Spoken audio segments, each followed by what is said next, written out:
Um, look at that! Look at that sunrise for Ryan. Yep, sunrise on the Gold Coast, sunset in Germany, and I don't have that quite that. So end of the workday in the U.S., middle of the workday if you're on the west coast of the U.S., and just getting started if you're in Hawaii. So from wherever you are in the world, welcome. We got a big show today, 4 semifinals or qualifying events happening in 4 different continents. Yeah, there's a lot to talk about. So I'll let Patrick kind of steer the ship. We're going to go from is it east to west, I guess? We're going to start in Australia and work our way to Syndicate, but we'll get through all of them. Yeah, but I think those who followed us all weekend, you obviously majority of the content, actually all the content, just about 99% of it was from Torian, which if you follow us, Brian, went to Australia for many reasons, but didn't know. Brian said he wasn't sure what to expect, but he got there, used his camera, brought all his stuff with him, and he was able to. Like I said, I was following along, and it was just amazing the amount of people that you spoke to in Australia, and we had to talk about this. Like I was, I was kind of a bit surprised that we didn't have more interviews with like Ricky, Maddie, and stuff like that, or Tia. But the things you did get were athletes that we normally wouldn't talk to. But most people wouldn't talk to. I think in either way you would have done it. You would have talked to them in any way. But and then some of the stuff that you're coming out. And let's start with Torian. And first thing first, Brian. When I mentioned Torian Pro this past weekend, what's the first thought that comes to mind? Probably that the community in Australia is as strong as a community that I've seen anywhere in the traveling that I've done. Not to say that there aren't others that are similar, but I think the simplest way to say that is there were an overwhelming number of gym communities that came to support like a small number of athletes. So they may have had between 1 and 5 people from their gym competing in a variety of different divisions and 30 people in attendance.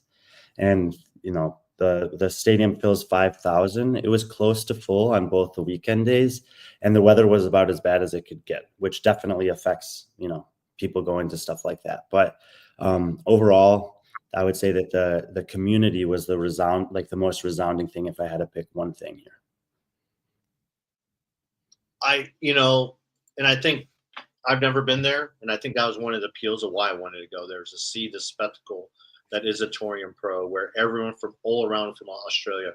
And remember, Australia just isn't like Sydney and the East Coast.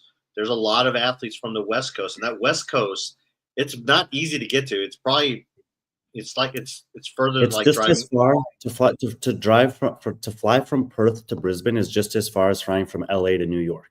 New York. That's what I was going to compare it to. So it's no easy task.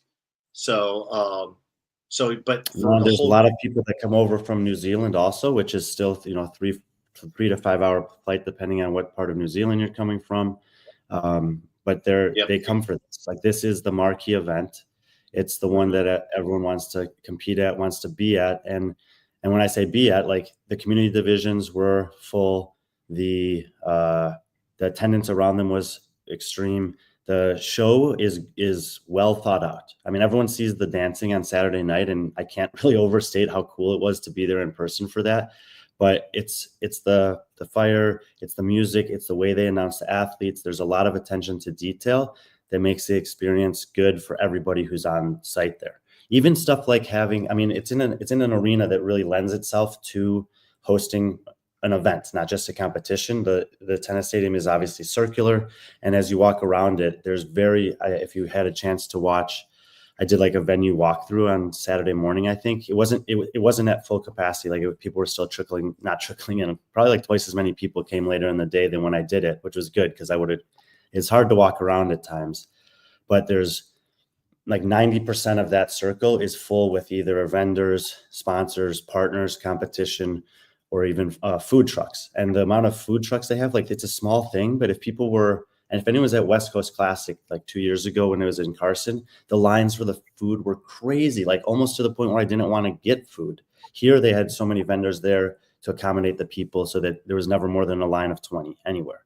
So yeah, it was really like the details make a big difference in terms of the experience, and it's not just for the athletes. One of the competition directors here, their names are Mike and Jono, said to me when I spoke to them after the last day that it's the constant dance between providing for the athletes and providing a stage for the athletes, and the stage for the athletes is everything else. So it was, yeah, I mean, they're 10 years deep into this thing. A lot of the competitions that are at the top tier, it's a small group of people. When we get to Syndicate Crown, it's the same thing. Like Wilson Pack has had a very tight group of people that are manning that competition so that, you know, the wheels kind of churn on their own. And it's the same thing here at Torian Pro. Yeah. So, oh man. So where do we start? Let's just start, I guess, with just the leaderboards.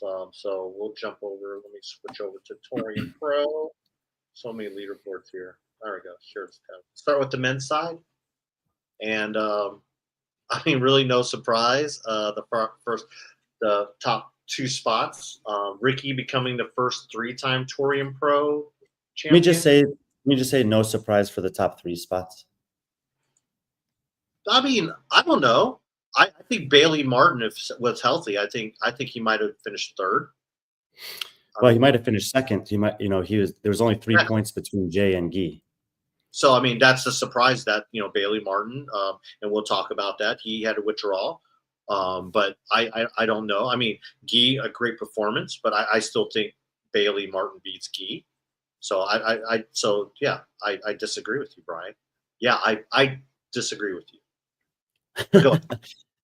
I mean, we had this. Actually, there were some people in the comments section on my predictions for Torian yesterday and today, in the last however many hours since it ended, talking about this, because there were a lot of people from Australia that were making basically saying there's no chance that Ghee could beat Bailey when I picked Ghee third and Bailey fourth, and I was kind of pushing back on that on the show, and I was talking about it here as well with some people. Ghee is way fitter than he gets credit for.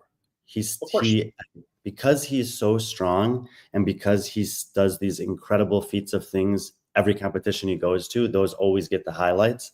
But go back and watch the second to last event, the Burpee box jump overs, and the fact that he's right there in the mix with, you know, the guys that are considered to be fit, Jay and Ricky, or maybe Pete Ellis, whoever was he was right there in the top 5 finishing that. I think he had all top 5 finishes after the running workout, and in the running workout he did pretty good.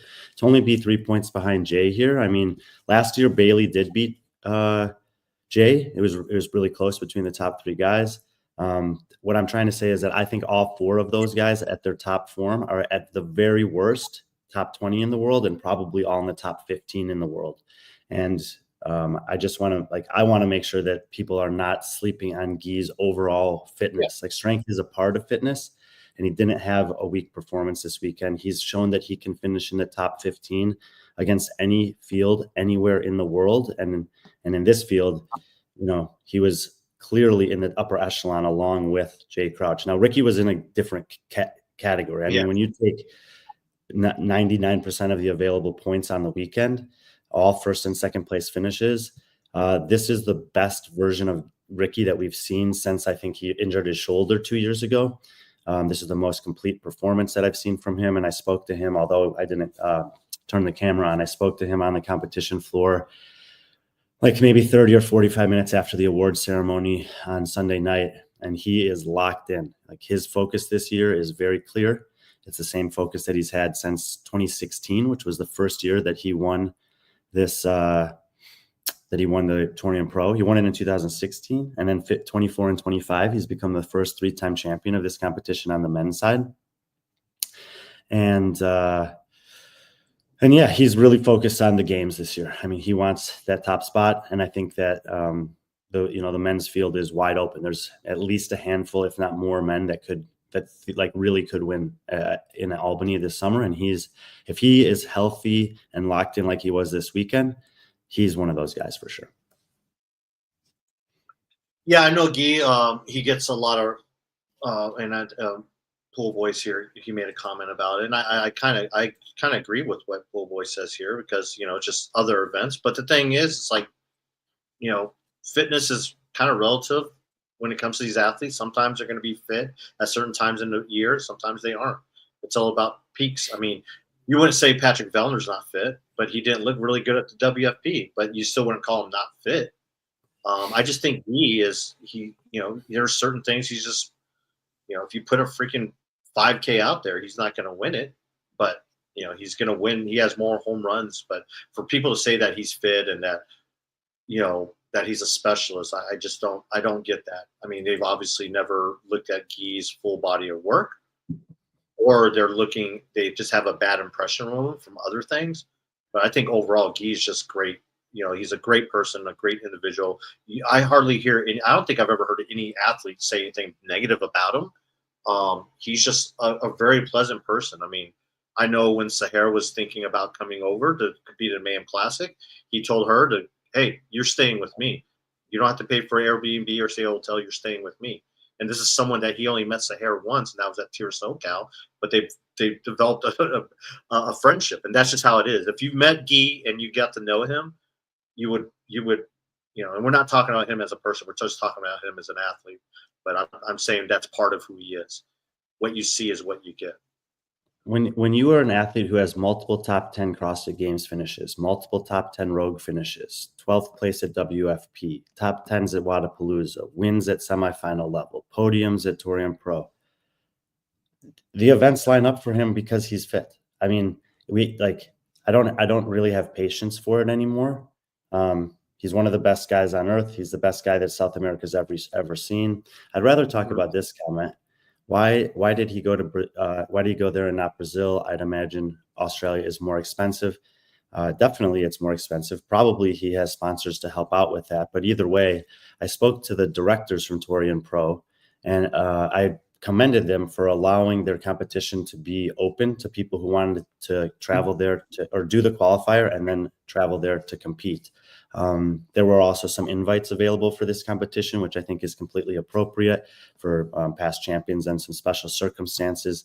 But Argentina, Brazil, Germany, France, United States were all represented here. And those athletes made that commitment, or those athletes and their sponsors and their teams made that commitment to come here. And what the result of that is that we're providing these windows that I always talk about of a community and a competition and an experience in Australia to different parts of the world that I think is really needed. And I think that, the live streams have always existed for these competitions and ways to watch it dating back to the regionals and whatever. But the buy-in is a little bit different from those communities when it's somebody that they recognize from their hometown as a hometown hero, like the best in their country, as Ghee is, as Lago Giraldes is. So I think it was a good move by the competition director. And this is something I speak with athletes about frequently, is like the window of competition for them in this sport is small. And like Tia said, it's never guaranteed. This is more than just a competition. It's a life experience. If you've been following Ghee online, you'll see how much him and his wife have enjoyed this, everything from the food to the nature, to the people. They're doing seminars now. He's hosting events that people can come and interact with him at. He's dancing with members of the gym at Torian in the evenings. He's just embracing it as a life experience as well. And I think that athletes should seize those moments. Maybe it's not the best choice for you in terms of like you look at some of the girls from the US. Okay, maybe they would have done better at NorCal, where they're more well rested, less time zone, less travel, but they can compete in California anytime they want. They can compete in the United States anytime they want. They may never have a chance to come and compete at a semifinal level in Australia that's run as well as the Torian Pro, again, because the game season's unpredictable. It's changing every year. They took an opportunity they had this year. And I think that regardless of where these athletes finish on the leaderboard, I commend them for making that choice, not just as an athlete, but as a person who wants to experience cool things in their life. I think it's well said. I mean, that's part of the experience of being an athlete, especially when you're involved in a worldwide, sport methodology. I know we've benefited from that. I mean, there's places in the world I would never seen if it wasn't for CrossFit, and that's from a fucking media person, an average Joe. I mean, all my travel prior to being involved in media and CrossFit was through the military, and then I've been to China, Iceland, stuff like that. So I always tell these athletes, all the athletes I manage, like, hey, do competitions close to you, but you also have the opportunity to travel all around the world and compete wherever you want to. So do that. So good on Ghee. So yeah, top 3 guys with Bailey Martin exiting the competition. I think that was a clear top 3. The points show that, but the rest of the guys in this top 10, every single one of them, was very impressive in their own regard. But yeah, we have to start with Pete Ellis.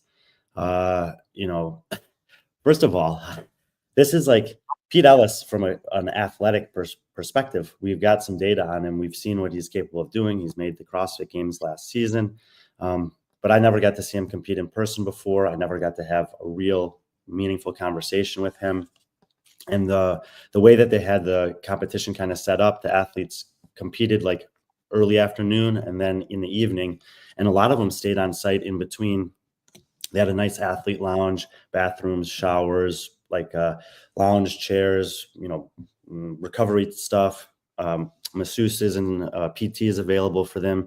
There were a lot of TVs down there so they could watch the action as they were, and then obviously whatever. So the athletes were hanging out. And so we could go down there, the media could go down there and hang out with them basically. So I got to know a lot of these guys in sort of some different ways than you would from, even if you're just watching them compete.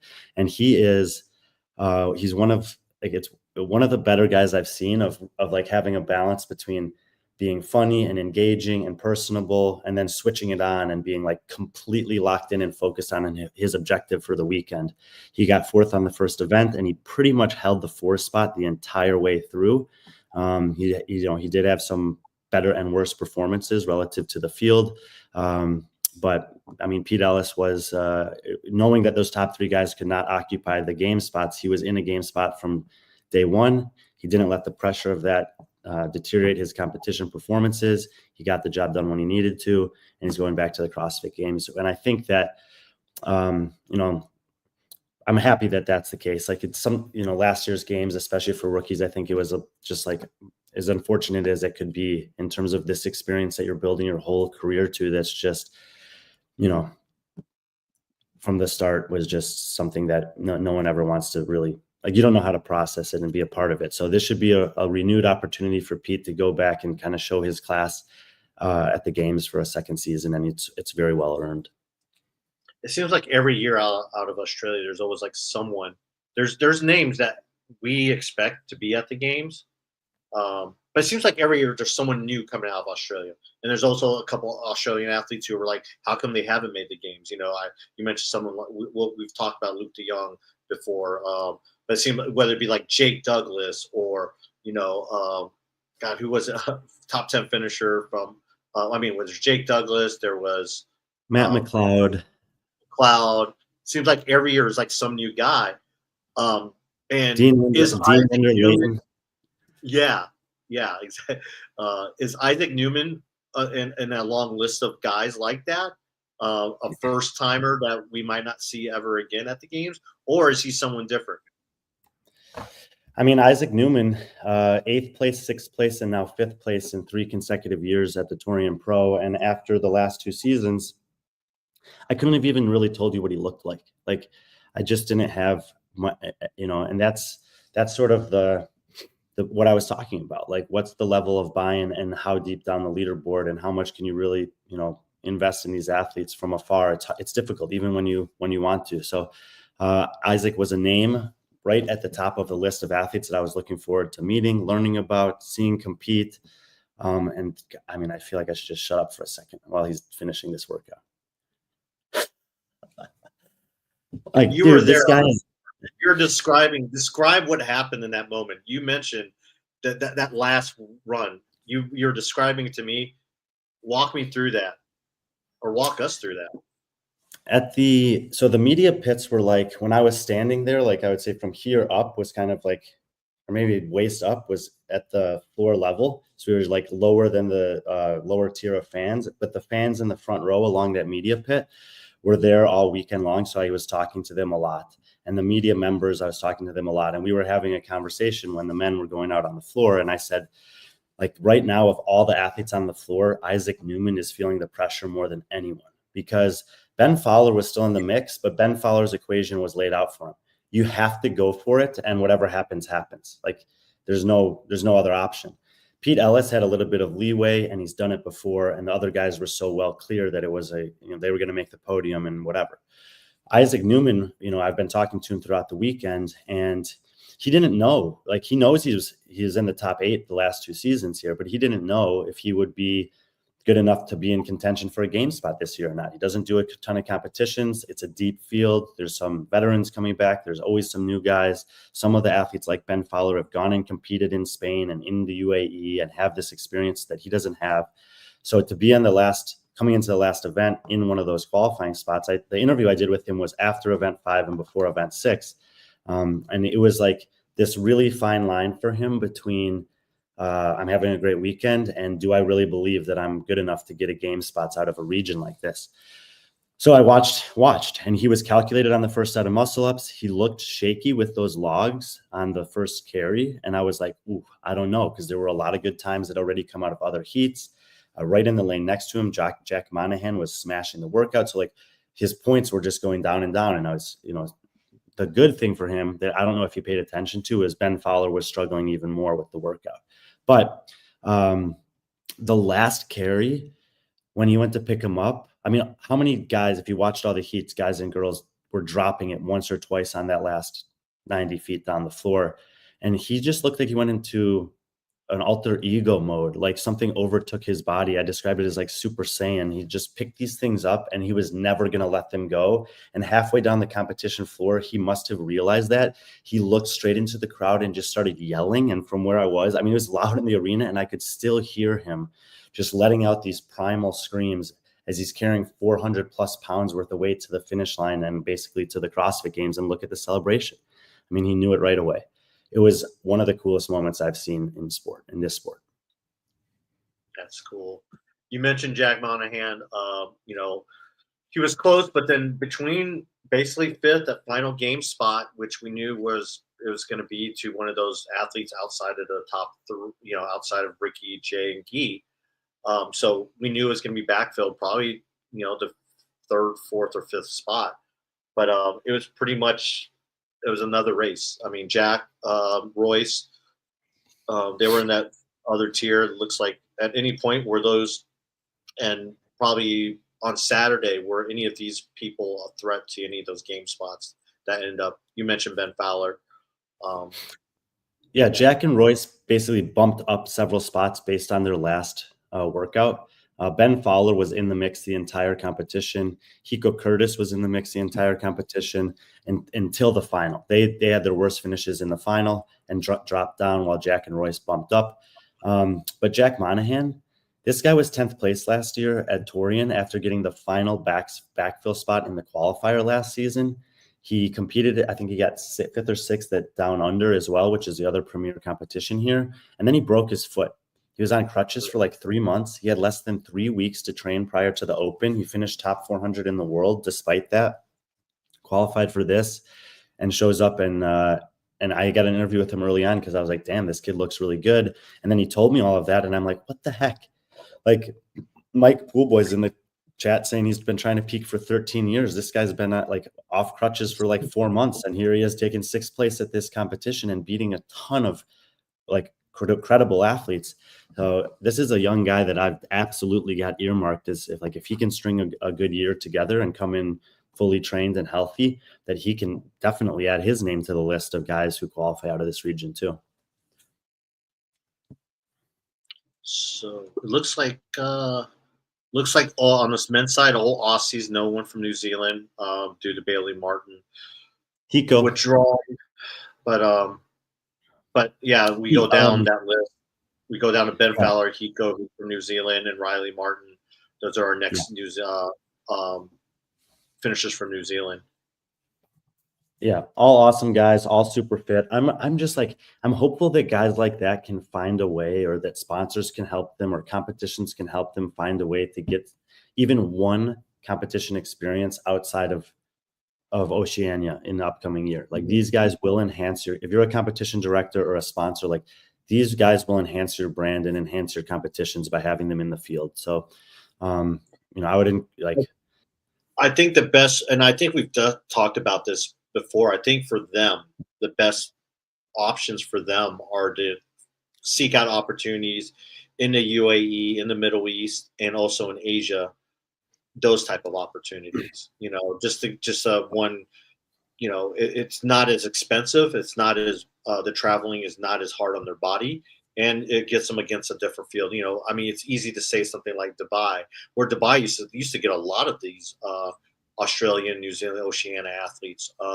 Not so much the last couple of years, especially when they started having invites. But I think that's their best opportunity right now. And that's how, if I was advising those athletes, I would tell them to look at those type of competitions, whether it be the Asia CrossFit Championships or some of these other competitions that you see pop up here and there, whether it be like Sand Clash or Storm Games or something like that, where you have a mixture of athletes from around the world, especially the UAE, because you have a mixture of European athletes, you have a mixture of South American athletes, and in some instances maybe U.S. athletes that are just they're expats or they happen to be in the area and they compete. So.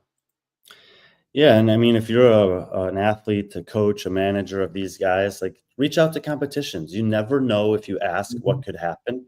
One guy that's on the screen right here that we should be able to see in a competition outside of Oceania later this summer is Zane Shalaber-Healy. He did the qualifier he's on the roster for Metcon Rush. Grace and him will be in the U.S. as she gets ready for the games, and so Zane will have the opportunity to potentially compete in the U.S. against. That's awesome. Yeah, that would be. That is very. Good on Zane. He's going to be here. He's going to have Gracie's coach's pass. He's a proven athlete, so it just makes sense for him, and that's great. Smart on him. On who his managers and proven to arrange something like that. That's amazing.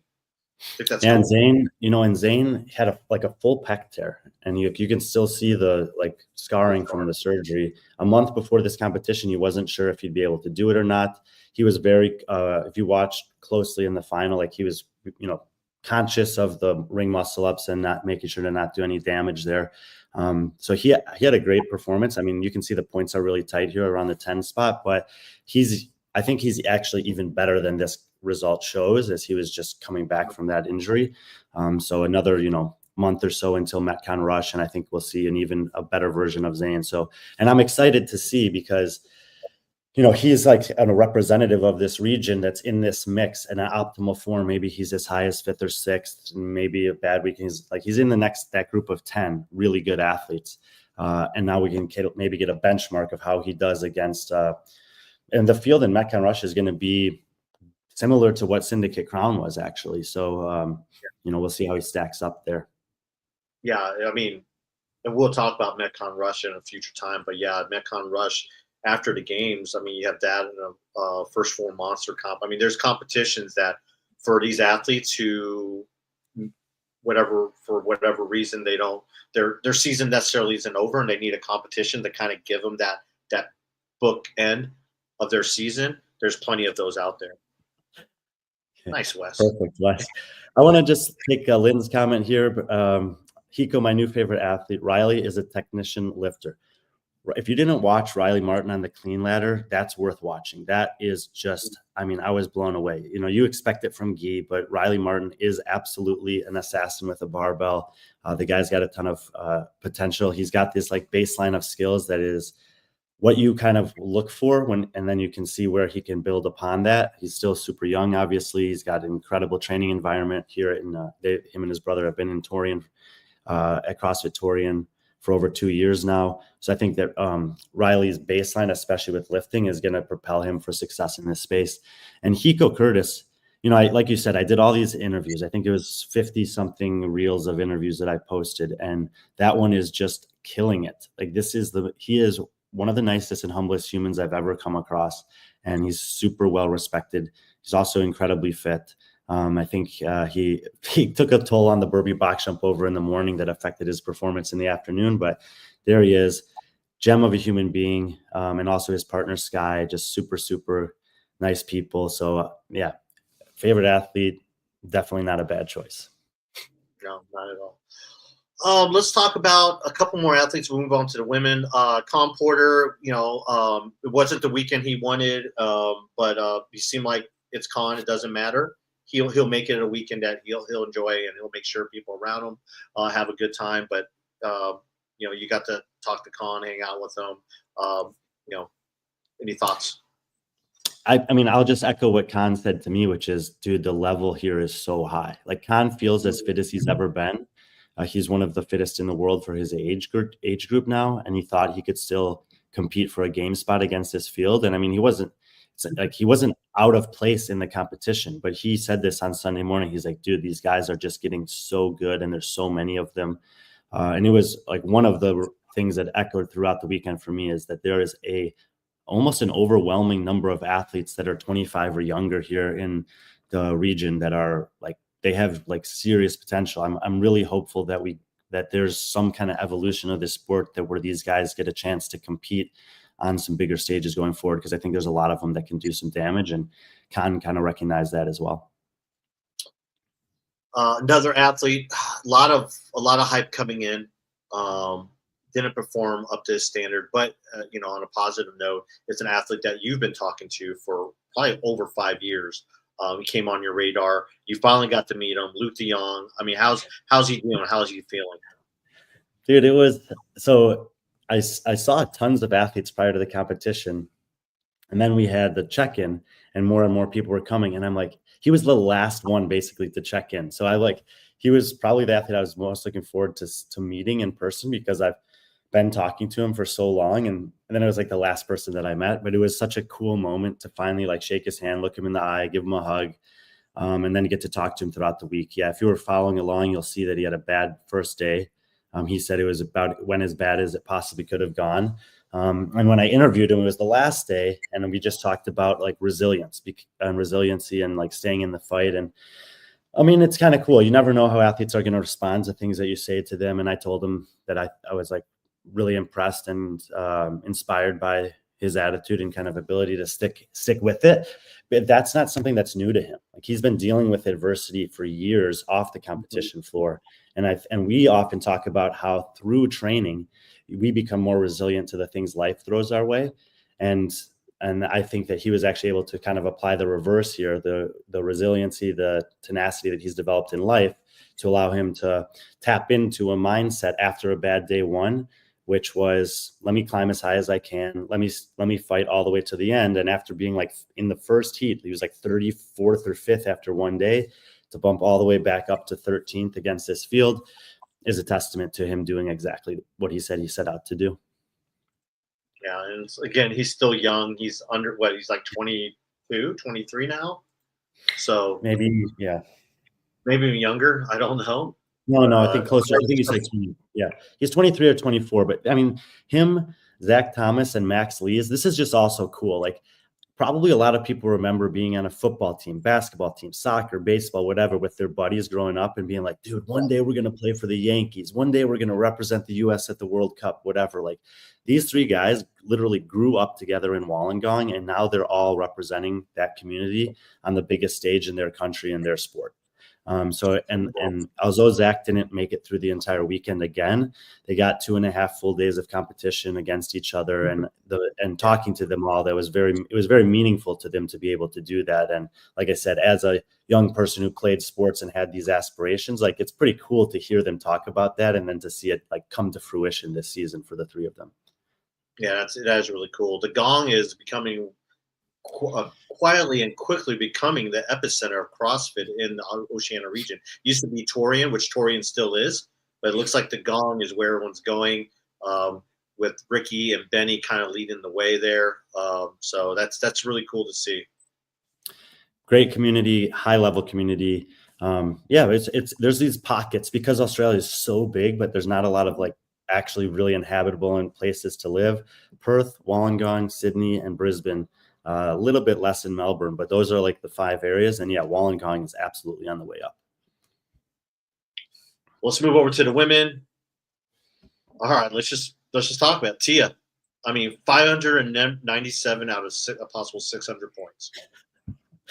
Looking at Grace Walton's face and the workout that she beat Tia in, which was Sunday morning on the Burpee box jump overs, it was almost like she didn't believe it was actually happening. That has to be a highlight for her. It has to be a highlight for Grace. It was like, oh my God, I actually beat her in a workout type of a thing. Like Tia was giving off an aura of invincibility. The crazy thing is Tia finished second a few seconds after her, and Grace, this is it. Oh my God, that's perfect. And Grace Walton is absolutely spent on the floor. And even though, Tia was not able to beat her in the workout, Tia basically looked completely fine. She was the one standing up, reaching down, congratulating Grace. And yeah, this is great. Comment. That was a fun battle. What I will say about Tia is she didn't say this to me, but I heard some people give this account that after the first day of competition, the spark was lit again in her to compete, and that she loves competing and being out there on the competition floor. From when she first announced that this was going to be her last competition in Australia to the final interview she had with Jeremy Austin, I felt the exact same way, which is she wanted to give something back to the community that gave her the initial opportunities, and how she said that really gave her everything. And she gave them everything this weekend. I mean, the roars, every time she took the floor, every time she did a wave, every time she advanced the movement, crossed the finish line, it was just like the dancing. I mean, that dancing thing, like we'd expect that from Khan and Ghee. That is who they are. They're entertainers. That's not Tia to go out and dance in front of 5,000 people, but she did that for them. She was fully embraced by this community, and she fully embraced the community. The competition performance speaks for itself. I mean, to basically sweep the weekend again, just like Ricky, she becomes the first 3-time champ on the women's side here. The trophy is called the Toomey Trophy now for this competition. Her dad presented her with it, with her child there on the podium. This was something special she did for them, but undoubtedly also a weekend that her and her family will never forget. So I'm happy for Tia. I'm glad that she did this. I'm grateful that I got to watch it in person. I mean, there were times when the women were competing that I wasn't even thinking about like turning a camera on or getting a picture or highlight. I was just appreciating the chance that I get to watch her do this one more time. Yeah, you got to have moments like that. I think, Jo, you're in the comments, you're a content creator. And that's kind of my advice to a lot of content creators, or media, is like, some point you just got to enjoy it. And I will give, I'll give a shout out to our old boss, Justin Lefranco, because he used to say that a lot. Whenever the few times I was at the CrossFit Games with the morning chalk up, he always made sure, he would always tell the staff, it's like, hey, at some point, just let one of us know, but I want you to go in that stadium, sit down, and just watch, enjoy it. He's like, at any point, just let us know. And that's something that I've even told athletes that. I'm like, I was talking to, I was messaging Grace Lochner just today, talking about like, she was one of the final backfills for Syndicate, just like she was for the World Fitness Project. And I told her, I'm like, hey, enjoy it, have fun with it. And she was one of the few athletes, when you watch her at Syndicate, she was waving, having a good time, and she did awesome for a athlete of her, athlete of her level. But no, I think that's really important for media members to do that. People part of the member. Yeah, it's like that's cool. And that's great, Jo. And like, hopefully you can pass that on to the next content creator and so on and so forth. But I think that's really cool, Brian, that you did that. And I'm like, I don't know what the future holds for Tia. I don't think Tia truly knows. I think she comes up with a game plan, but then like you said, she shows up to events like this. And you know what? I want to give credit to Dylan and the Tier Cup people. I think she found her love and passion for the sport again at Tier Cup. And you could see that when you watch the video, the behind the scenes, and and I think what she loves competing. She just doesn't like the drama and the politics and all the stuff that's involved when it comes to a sport of fitness. There shouldn't be all the stuff that's involved. And I think that she doesn't want to do that. And I think that's the part that kind of wears her down. You see that she's been announced as returning to the Tier Cup. That's amazing because she loves, there's no drama behind it. It's like she gets to go there. She gets to be the captain or the coach and help out some of these amazing athletes, up and coming athletes that she never would have a chance to. Like her, Sahar still talks about all that, the time that she got to spend with Tia, those small moments in California. And I think that's what kind of separates Tia from a lot of other athletes. She doesn't get caught up in the drama, and she doesn't want that drama. She just wants to compete, have fun, and be the best person possible. No drama this weekend. It was all good stuff. Tia, and I think in second we could probably call maybe her hero apparent. Maddie Sturt. I mean, just kind of like you said, Tia did not have her ticket to the games. She's been extended an invite. We do not know. She has up until, I don't know when the cutoff date is, but she'll get an email that says you have an invite to the CrossFit Games, and she'll be up to her up until the last day to accept it or not. But right now, she currently has one of the games ticket. Whether she accepts it or not, I don't know. I know in 2 weeks she competes in Chicago at the High Rocks World Championships, and then her High Rock season is pretty much done, and that gives her a month and a half to get. It gives her basically a month and a half to get ready for the games if she elects to do that. And if anyone can do that, Tia can. And Tia showed she's ready for the games right now. Yeah, she's definitely ready for the games. Honest. She cleared the clean letter, strict handstand push-ups, ring muscle-ups, heavy carry. Like, we know she can run. And Maddie Sturt's a top 8 athlete. And she, but look who else. You don't have Laura Horvath. You don't have Gabby McGowan. There's a chance that Emily Rolfe or Alex Kazan and some of these other athletes might not be at the games. They still don't have their ticket to the games yet. So these athletes who normally would, let's be serious here, would normally contend for a podium spot, not contend with Tia, contend for a podium spot. There's a difference between contending with Tia. I've already seen the comment that this could end up being her most dominating performance at the games of her career. And I could say that. Why not? And it ends on 8. Why not? 8 is the, it's an internal number. It's crazy. It's crazy. But anyways, Tia, obviously a beast, ready. We don't know. I hope she does the games, just to, just further put up. I don't know. Just, she doesn't need to do it, but I just think it just shows how dominant she is, and I think it's great for the sport. Not just CrossFit, but the sport of fitness. Hey, CrossFit. Okay, let's talk about Maddie Sturt. Her and Jay Crouch are, I don't know. They're 2 athletes people just don't give enough credit to. But I think Maddie Sturts obviously she's turned a corner. She went as an athlete. I personally thought she peaked and then she kind of just fell off and was having troubles. She was getting passed up by the likes of Ellie Turner, Gracie Walton, but now she's back. And a lot of that can be attributed to her being mentored by Tia, switching over the proven. And we're seeing a different version of Maddie Sturt where she was competing to make the games to now competing to be, a top 10 athlete. Yeah, this will be her 6th time qualifying for the games in a decade, and she's better than ever. We've talked about it several times.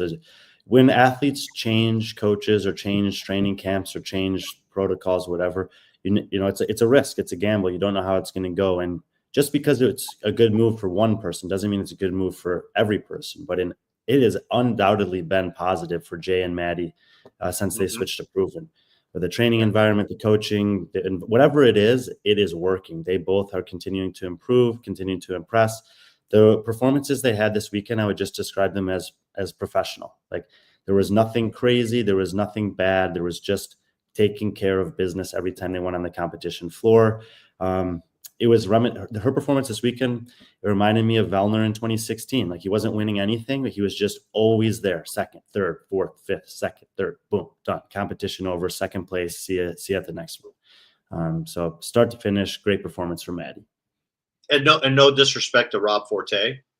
Forte, who was their old coach, they started with him. Just because you move on from someone doesn't mean that person was a negative. That person was necessary. That person, the amount of lessons. I remember sitting with him at the games 3 or 4 years ago. After party, we were having a dinner in the hotel lobby there across from the Alliance, and Jay was talking about and Rob was talking about how awesome that relationship had been. Like the foundation is absolutely there.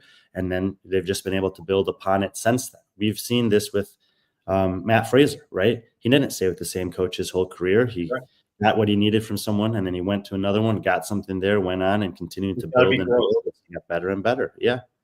Sometimes you just hit a point where it's just like they've done all they can for you, and you just kind of move on, And that's why when athletes jump from camp to camp or coach to coach, I don't really see anything wrong with that. There's some athletes, in my personal opinion, they've been with their coaches or camp maybe way past they should, way past that time. But that's not my business. That's up to them to try to figure it out. But yeah. Maddie is amazing. WFP showed some weaknesses that I hope she can shore up. Well, I mean, here's the thing. The WFP field is completely different ball game than the Torian Pro field, first of all. And second of all, you can be amongst the top 10 in the world and also have some things that you're not top 10 in the world at. And almost every athlete has that. It'll be the cool thing for Maddie Sturt is we've got to see her do 2 serious competitions already this year. We're going to get to see her at the games, WFP Mesa, and the finals. So at least 3 more times. And by the end of the season, we'll be able to say pretty comprehensively, what Maddie's good at, what she's still working on, and where she kind of ranks against the rest of the women on the earth. But the fact that she's competing at those 5 competitions, those are that's the top tier. And you're going to be exposed at times in the top tier. Maddie was also an athlete already, punched her ticket through the online semifinal. So, and then let's go to number 3, an athlete who you had pretty low on your initial rankings. And I think it was nothing against her personally. I think it's just like we just didn't know. And I think a lot of people didn't know that either. But she might have finished third, but she definitely got first when it came to outfit choices and fashion. Emily DeRoy. Do you know that some of those were Laz Stallwood's line of clothing that she's recently? Well, no, not hers. It was Emily Ruthwell. Emily Ruthwell. Okay, that's what it was. Yeah. I was talking to her parents throughout the weekend. They are awesome people. They're from like a northern Queensland, which is like a kind of slow-paced lifestyle. Really, really great. It seems like great humans up there. She's moved down to Wollongong, like you said, and she's been training down there with the guys. I spoke to Emily. The predictions definitely motivated her, but I think she was intent on having this kind of performance regardless. And I told her, I said, I finally feel like I got to see the real version of Emily DeRoy compete this weekend. 2 years ago when she did this, obviously I wasn't here. She made the games. She she wasn't healthy at the games. Team last year, she looked great, but we know it's a different landscape. Dubai was an okay competition for her. This was a version of Emily DeRoy that makes me excited. I mean, she's a bigger, like stronger, appearing athlete, but across the board, she had solid performances. She executed on the gymnastics. She took care of the weights. You see the 12th on the running there, 9th on the 9th. It's not a perfect string of events, but it was really impressive. And I mean, look, I think everybody was expecting Tia, Maddie, Grace in some order on the podium, and Emily DeRoy came in and disrupted that. It was by 3 points, but she got the job done. And it's a small thing, but to stand on that podium, be in those pictures at Tia's last 10th thing, that's a pretty cool thing that Emily's not going to forget. If you were watching closely, you can see her kind of looking over. I mean, I think there's probably an element of surreal to be up there at that time, like you said, with Tia and then with the heir apparent and Maddie Sturt, and Emily earned that spot throughout the weekend. It was refreshing to watch her compete. Well, it's funny that you mentioned about her standing up on the podium, like you said, is because when she made it to the games, Tia wasn't competing in that. I mean, a lot of people said, hey, the reason why she made the games or Gracie made the games that year is because Tia wasn't there to take a spot. So that is now that you brought it up that way, it is kind of cool that you bring, that she gets to stand up there and she'll be a part of those memories. And that's a memory she gets to share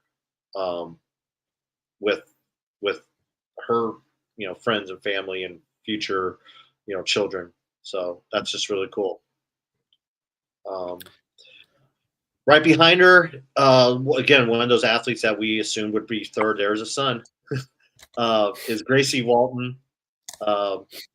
like I said, she had that. Not many people could say they have an event win over Tia. I mean, but Gracie Walton, she did it in front of a packed house, and that it shows you the ability of Gracie Walton, who we've been following for a while now, and to see this version of her, I mean, this is just very impressive. A lot of second place. She has home runs. Grace looks great. I think the upper body pulling has been the thing that they've been working on, and she's getting better at it. But with the muscle ups and the legless rope climbs, I think those were her 2 lowest finishes.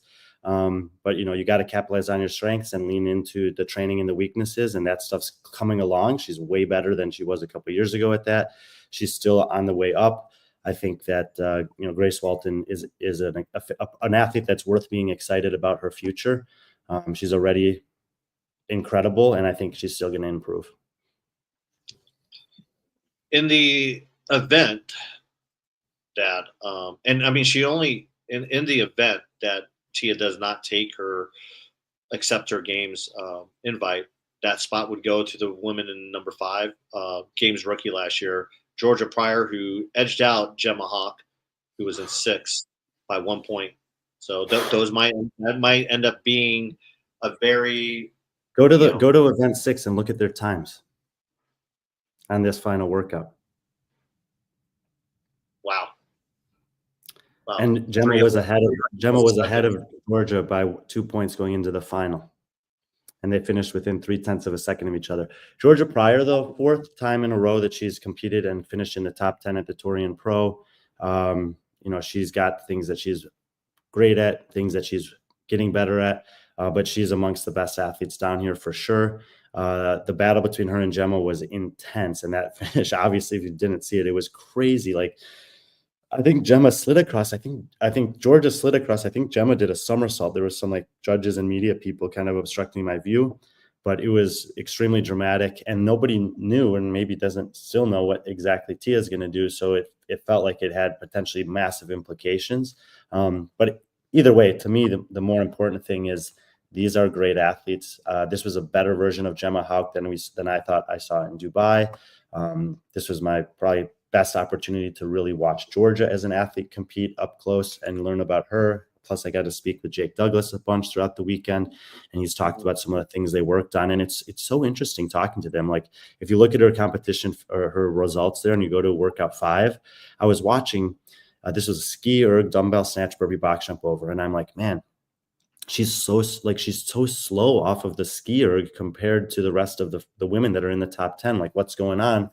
And then Jake told me, he's like, I thought a couple months ago that we should be working on some power output ski stuff, and I just didn't prioritize it relative to some other things. And it's like, holy cow, like, to see something like that, think it, and then have him say something. But now he knows, that's an area that was exposed. That's where she lost that workout. That's why she had such a bad finish. It was on the ski. She couldn't hit the same power output as the other girls. Fine. Douglas makes a note. He knows about it. They can go back and work on it. Like, that's why you do competitions. That's why you do live competitions. That's the way that you learn it. And it doesn't happen that often for me where I see something that specifically, think about it, and have a chance to talk to their coach, and without even prompting it, they say it to me. So it's kind of a unique moment for me in that regard. But yeah, look at the rest of the finishes. Very impressive. Nice close. She's one of the best muscle ups in the world. Really impressed by her 10th place finish in Alfred, which was the running event. She's not a really good runner. But for her to finish 10th against this field, that showed me that she has been working on her running, and she'll tell you that she's not a very good runner. So for her to finish 10th, and that's the thing is, okay, you can't prioritize everything. So, Jake had to make some choices, and he doesn't know what the program is going to be. He could have made that same choice, and there wouldn't have been a critical ski erg workout, and then he might not have learned that thing now. Yeah. Georgia, I think, as good as she's been, which is in the top 10 every year here, she's still improving. I was super impressed with both her and Gemma Hawk. Yeah. And then kind of going down, a lot of familiar names. Daisy McDonald, who was Games rookie last year. Brianna Chalice, who's been around forever in terms of competing in these. And of course, some names that we're not familiar with that you've gotten to meet. Maybe a name that people are familiar with, just not the version of her. Haley Adams, and there's Osala Price. And then we'll even bring in Poppy Hay in that, who I've seen her name, and it's one of those names that pops out on the leaderboard, but then finally get to know who she is because of your conversation with her. That's pretty neat. Tell us about those.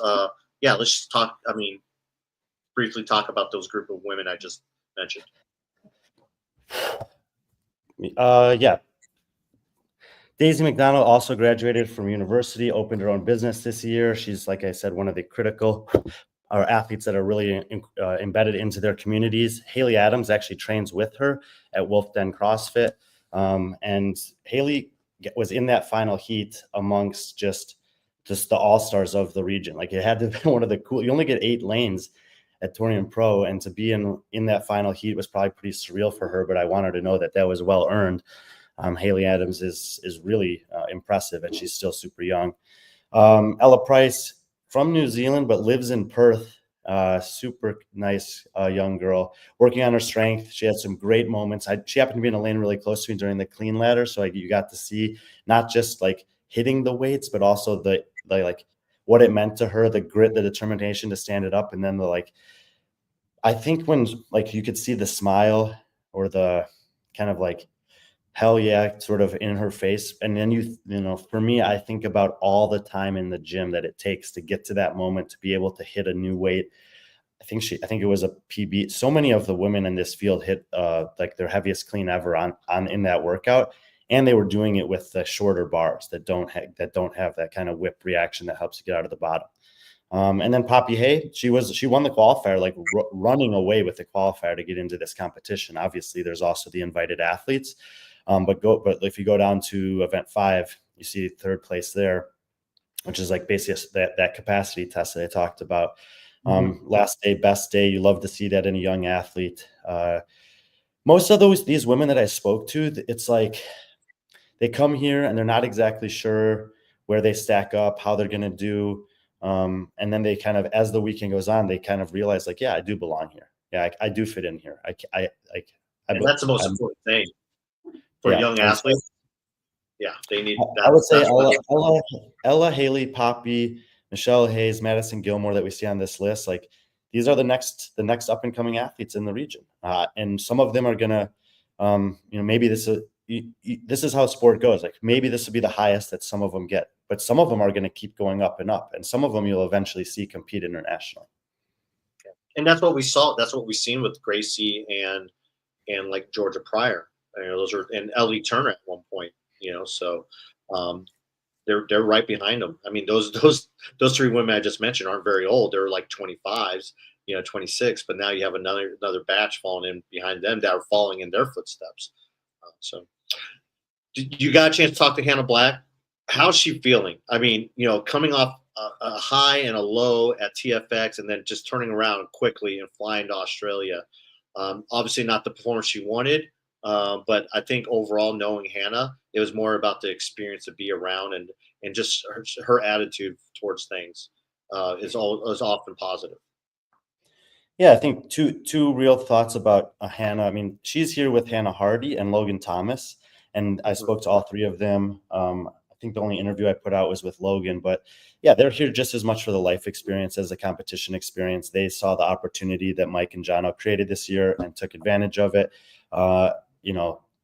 Competition is competition. Sometimes it goes your way, sometimes it doesn't, but they're enjoying the process. And then, Hannah Black was basically the Luke de Jong of the women's field.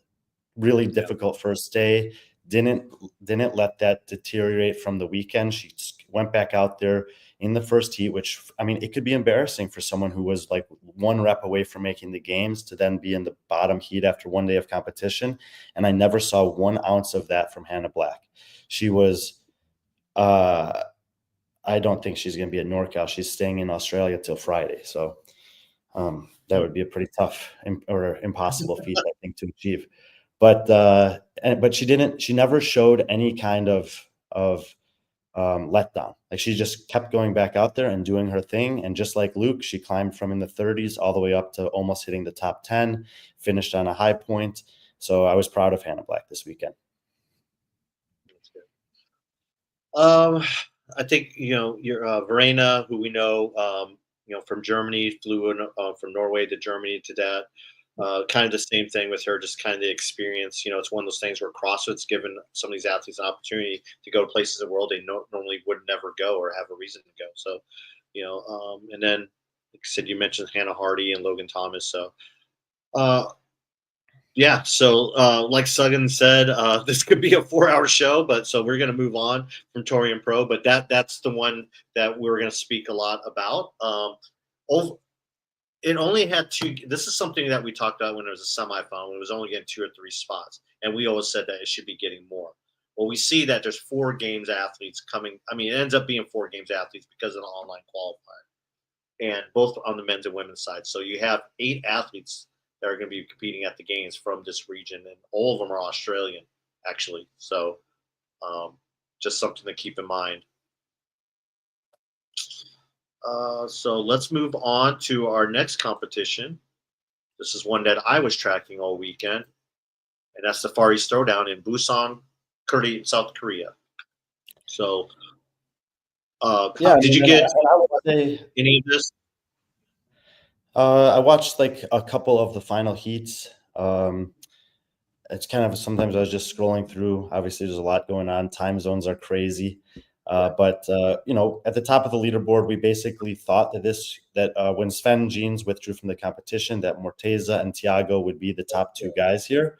And they were the top 2 guys. Morteza ends up taking it, and I would say taking it in a pretty convincing fashion. And it sounds like there's actually a chance that he'll make it to the U.S. this year. Yeah, at least a chance. I mean, at least a chance of that. At least a chance. It sounds like is. We know. I guess in 20 days he'll fly from Iran to Qatar to have an interview and to work on his visa process. I just don't know if he has enough time. Usually, the visa process, especially coming from even working through Qatar, it's a year. It's years in process. So if it's this is something that he's been working on for a year, so who knows? Maybe it will. But I just know, like, with the state of the world today, him coming from Iran, coming to the U.S., I give it a 50-50 chance. Morteza sounds like he's a little bit more optimistic about it, which he should be. He should be optimistic about it. He's got to keep that positive attitude. But just in case that doesn't happen, if I'm Thiago, I'd be ready. I'd be ready. Overall, it looked like Morteza looked good. Quite a lot different than he did last year. Last year he finished 6th in Far East. He looked he started off really slow, but then he just started getting better. But I think all the Russians were just stronger. But I think a lot of these workouts, and we talked about the workouts and in our preview show, it just favored him because he's very good at cycling. He's very good at capacity workouts. You'll look here, the longer workout, which was individual event 1, he finished 11th, and then you see which was 8 minutes. That's the longer workout.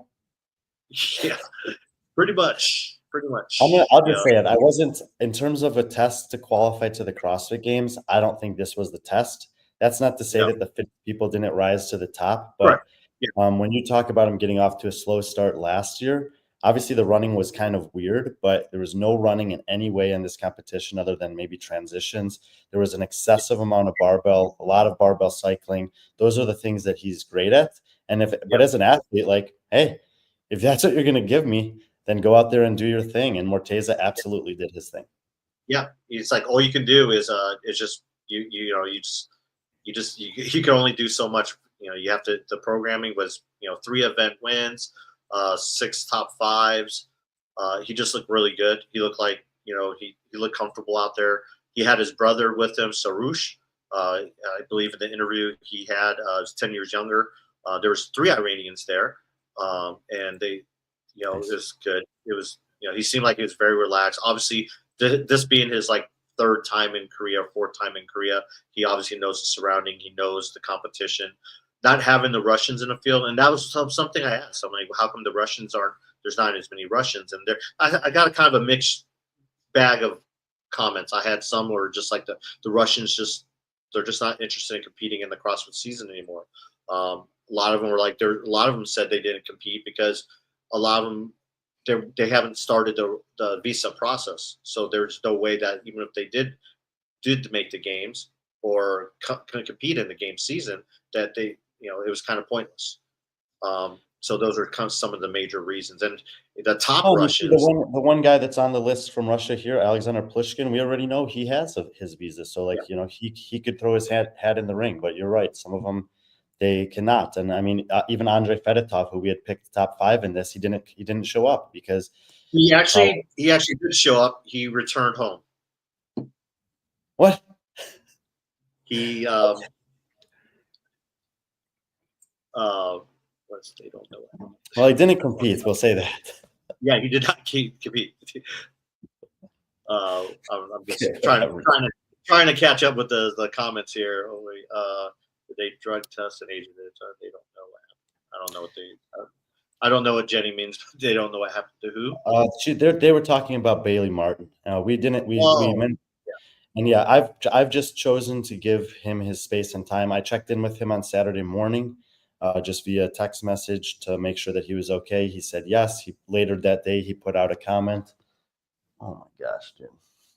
It's nice sunrise. He put out a comment just to address all the people that have been reaching out to him. His girlfriend and brother continued to compete throughout the weekend, but yeah, I mean, I would just say, like, we'll find out eventually, but in the meantime, just, keep him in your thoughts and prayers. He is fine, but something's not good enough to compete, obviously. Yeah. By the way, Jenny, hopefully you're pulled over to make that comment, because I know she's driving back to Texas right now. So, drive safely, Jenny. Voice to chat or whatever. Yeah, voice to chat. She's good at that too. That girl, she knows how to, she knows what she's doing. Yeah, the same with Andrei Fedotov. It's like, I think that'll come out when it needs to come out.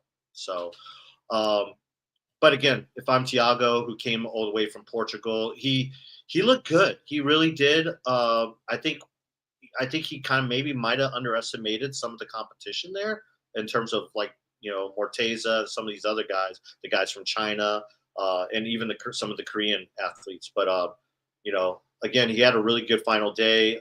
We'll start off. He ended event 5 with the second place. Started Sunday with the second place, but that last event, I think, kind of hurt him a little bit. But I think at that point, Morteza had a pretty comfortable lead going into that final event. The guy I want to talk about is Ghee Yang. Can we call him Alex? Huh? Also known as Alex. Yes, Alex Yang. This is a guy you need to watch for. I mean, I told you, like, hey man, check out some of his Instagram videos. We know that China's one of those countries that, a lot of athletic potential, but CrossFit isn't really high on their list of things to do, because the Olympic sports and some of the other stuff that are going on. He is a former, junior Olympic weightlifter, and the guy, 23 years old, he coaches at his affiliate CrossFit Stud. How cool of a name is that, CrossFit Stud? Yeah, I've seen that one before. I think they've had a Stud City team or something like that. I don't know. Yeah, it might be. But this is his lift. This is his lift to win the max clean and jerk.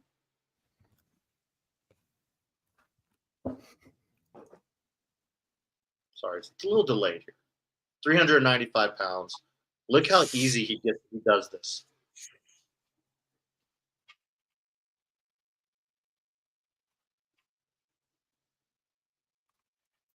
And he just made it like 395 pounds. So he obviously has an Olympic weightlifting ability. But he's hit 405. Like, that 395 was easy, but he's hit 405. If you follow him, he's the guy's really good.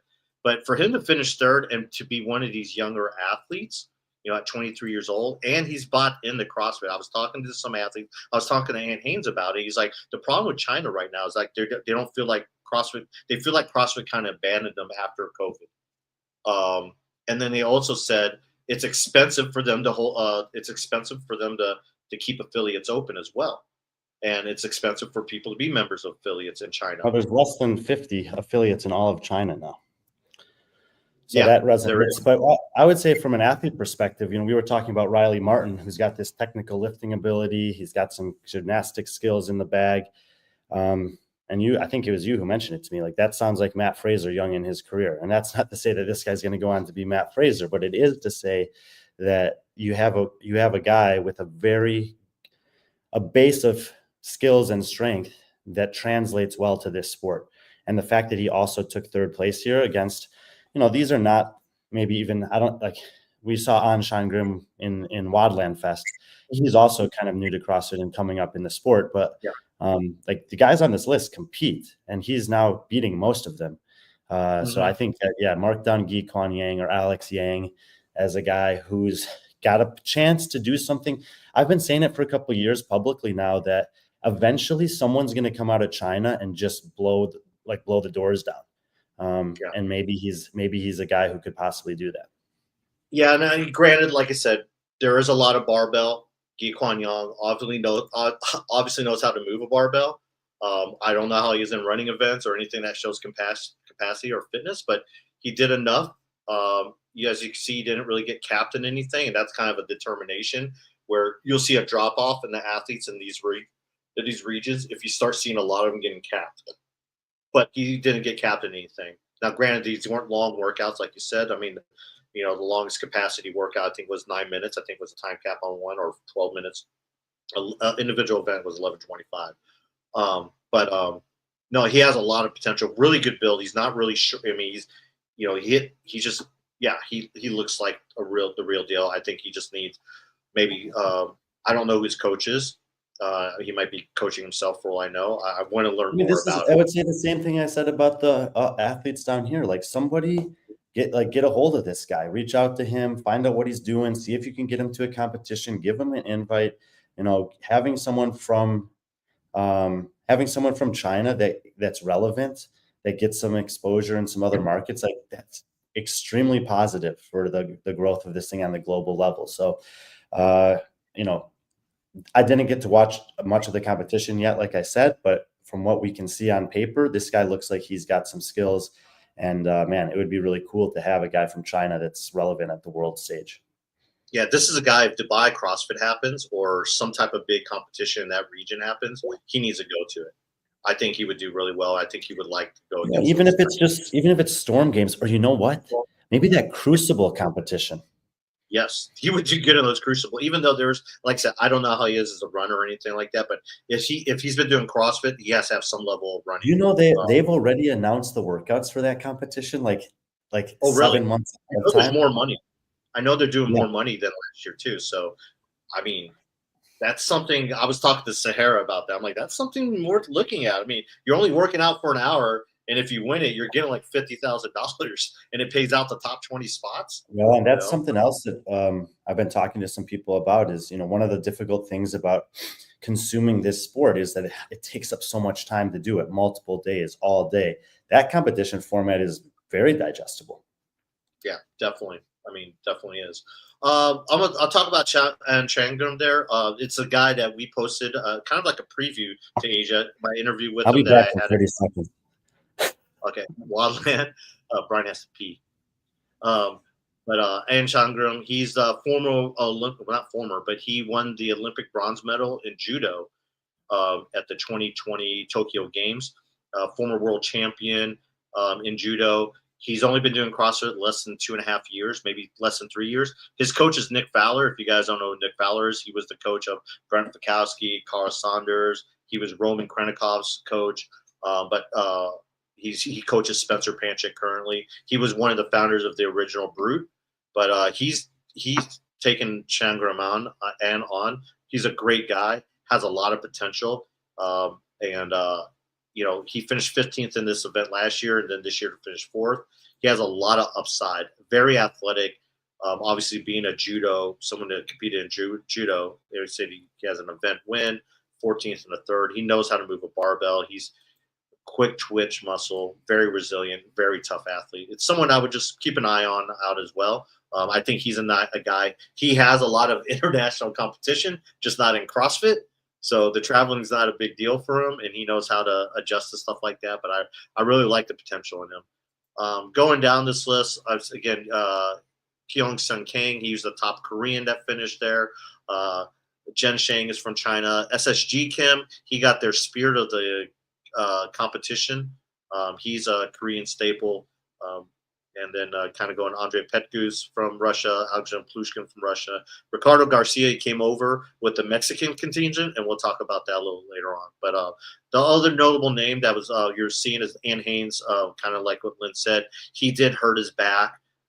He actually started hurting in event 1 with the sandbag, and then it got re-aggravated, and he had to withdraw. So that's that's kind of what happened with Ant. But Ant was there. They had him and Ed. They were coaching multiple athletes in the field and teams. So it was always good to see Ant there and talk. So, yeah. Anything, Brian, on the men's field? No. Okay. Moving on to the women. This was fun. Choi, if you look at the programming and if you know what the type of athlete Choi is, the programming was perfect for Choi. You'll see that she, event wins, all top 6 finishes or top 5 finishes, except for event 6. But she did not have to do this competition, but she did it because it was in her home country and she knows how much it meant. She's a superstar. It really was. Like an hour after the competition, she stood in line. There was a constant line of people just sitting to take pictures of with her, from what I've heard, and it's crazy.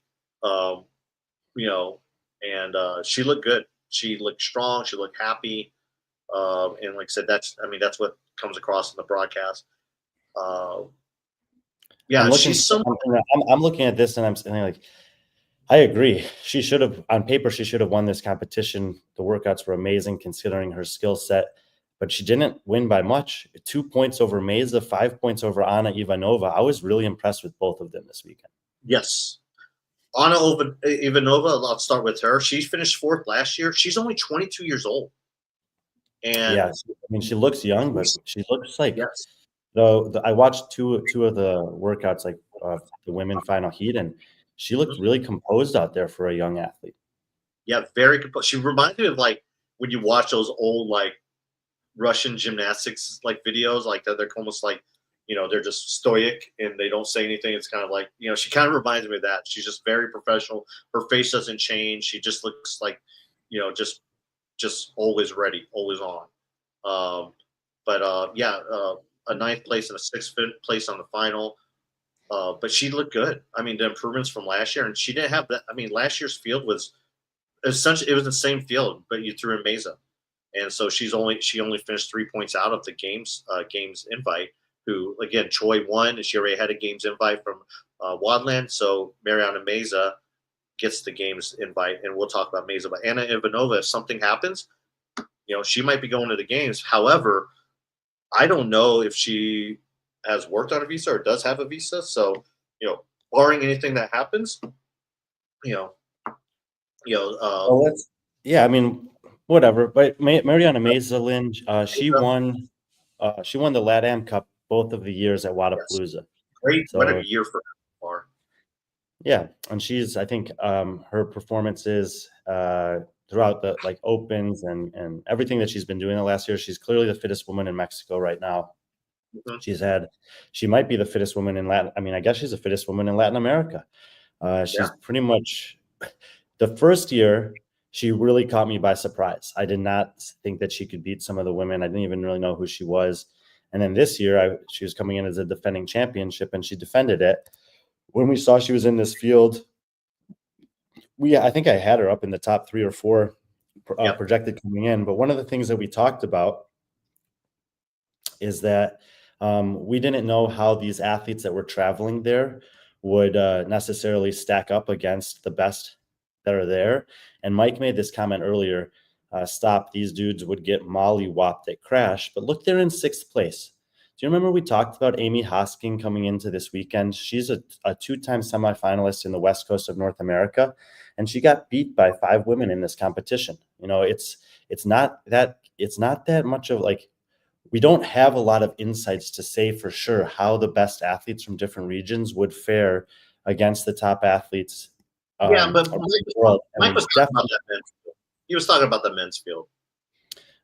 I know, but Yes, but I think the point is still relevant, is that the middle tier, like the 15th through 40th at a semifinal in North America, compared to the top 10 in Australia, or the top 5 in Asia, or the top 5 in South America, we don't often get to see it. And this season, because of the, we can critique the game season all we want. I think this is one of the cool things about it, is that we get to see a little bit of this crossover, and it's not always parallel, right? Because when we get to Syndicate, we'll see that Carolyn Ferreira, who was top 5 in South America, was nowhere on the radar in the North America East. It may also speak to something that I think most people recognize in North America, of the difference in the strength from the East to the West. But either way, getting these crossover points, to me, is a really valuable part of this season. Yeah, Mesa had this in control until event 6. She kind of, I guess, on the broadcast, you can see clear on the broadcast, she suffered some no reps and kind of fell apart after that. And that kind of put Choi back into it. Mesa did what she had to do in that final event. Yeah, and I think it's great. It's great for her. I mean, we put up a reel of her. That reel is getting a lot of attention. I did tag CrossFit on it, but they didn't repost it, of course. But shame on them. I mean, they had a chance to promote a Mexican athlete, but Mesa just looks really good. 25th. I don't know how she'll do against the games field. Like I said, I don't know what type of runner she is. I don't know if, like, that first event at the games, how well she did. But overall, when it came to barbell work, she looked really good. She's the type of athlete, she goes out hot, and she was able to hold on. I think because of the time remaining that long, that she was able to hold on to the pace in a lot of these workouts. Trying to get a better lighting. I think this will be the best one yet. Sorry. And fourth was an athlete that all of us were kind of probably picking to get the games invite, Seher Kaya. Programming wasn't, she won't make any excuses, but programming really wasn't up to. I mean, there was no running, and running is in capacity work. That's what Seher is known for, especially as a Krieger athlete. But still did have 2 event wins, 4 top 5s. Just those event 3 and 4, which was the max rep clean and jerk, and the Grace event 4 was Grace. She had 2 8th place, and again, they went with the open style. We talked about that coming into this competition and to Africa, that when you don't have super deep fields, there's a really big penalty for having a bad workout. And a bad workout is relative, obviously, but in 8th place, like these 2 8th place finishes, that's it. That was it, because there's just not that many women that are going to steal points from the rest of them. So, especially with the open scoring. With where you get 1 point you get a point for whatever place you finish. It doesn't really give you much to play with, as opposed to traditional scoring where you have 3 points, between places, or 4 points. So, Daewon Jung, who made the games last year as a rookie, finished in 5th with 37 points. And then again, you mentioned Amy Hosking. I will bring up Ajan Chen. She did really impressive. Again, a Chinese athlete with an Olympic lifting background. She won, I believe, with the lift, the max clean jerk at 265, and made it look easy. She definitely had more in her tank. And then she, of course, on Grace, she did finish 3rd. The Grace was fun to watch. I hadn't seen Grace in a competition in a while, so it was really fun to watch that. Just seeing which athletes would hold on. But 7th, and then Camila, who's from Russia, or Kazakhstan. Thank you, Brian. Kazakhstan was a part of those Kalishnikov teams. She finished 8th, had some really good finishes, and then some not so good. And then down in 10th, Janine Shillington, a 2-time Masters athlete, finishing 10th. So, awesome. Yeah.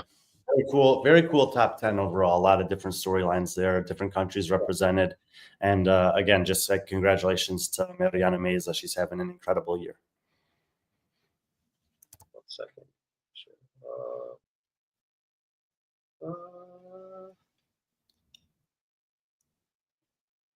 What? No, I was just kind of going there. I saw a comment there, but yeah. But that's it from Asia. They have 2.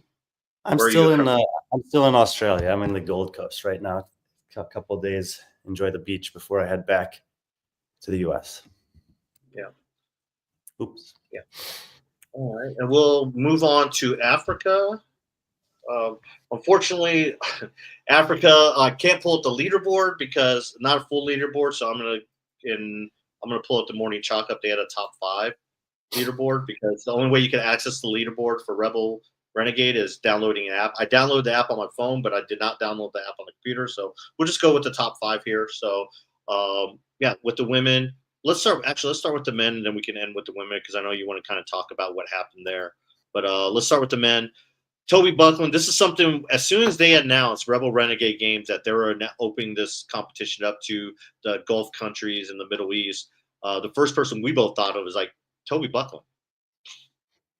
Yeah, and Toby, we saw him compete 2 years ago in Dubai. He was talking a big game and he couldn't back it up. The next year, which was last year in Dubai, he came in with a renewed sense of focus and determination and took second place behind Luka Jukic in a performance. I didn't honestly think he could podium at that competition. And he told me, I'm going to show you that you're wrong. And he absolutely did. When this came out, on paper, I picked him to win. He was the clear, he's achieved something that no one else in this field has achieved, taking second place at the DFC. But he was in the lead early. He gave away the lead. And I don't really know much about Dan Griesel. Radouan El Gadouini, we have seen before on leaderboards. Michael Van Tonder was the top qualifier coming in. But this was a battle. Toby was not in the lead going into the final day. He had to fight and he had to earn this. But he's now shown me basically twice that when he really dials in and gets focused on something, he can deliver on kind of what the expectation that he has for himself is. And at the end of the day, a win is a win. The game's ticket goes to one guy. It goes to Toby. And I'm proud of him. He's shown me twice now in the last 6 months that he can lock in and kind of deliver on a competition weekend.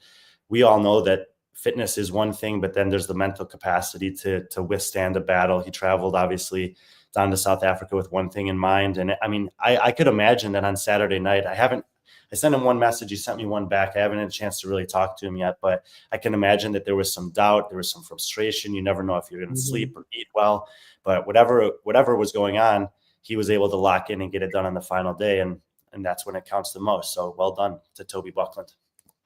Yeah, I will say with Toby also, it's there are 9 workouts, and which are the most workouts in any semifinal. And it was a 4-day competition. I believe they started Thursday. So that's pretty, that's a pretty, I don't know, it's pretty mentally that to stay in the game that over a long weekend like that. Yeah, it's pretty neat. It's so many workouts. I liked it. I mean, I do too. I mean, when you have only one spot to give up for the games, you're going to make people earn it, and why not? Give the people their money's worth. Give the athletes their money's worth as well. So,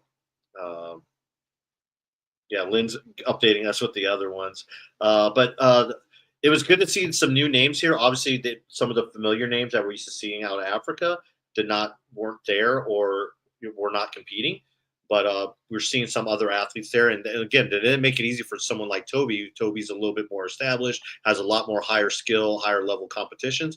So this is actually pretty encouraging if the Rebel Renegade still keeps to this format next year, where they're inviting the Gulf states and then some of these new up and coming African athletes.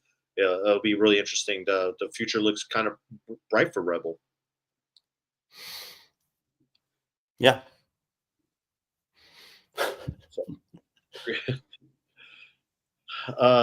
I'll switch over to the women's side, which was a little bit more interesting. Obviously, I think everyone picked Sarah Sigmundsdottir to kind of walk away with this, and when she won events, I mean, I think she ended up winning 6 of the events.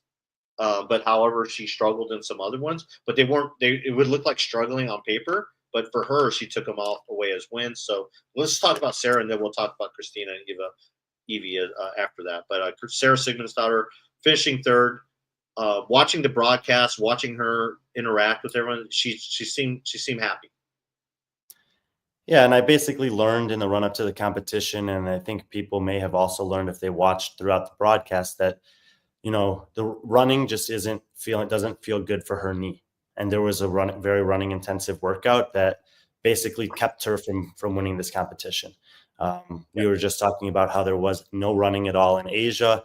And while, the problem with running is it seems like no matter what, it's controversial, right?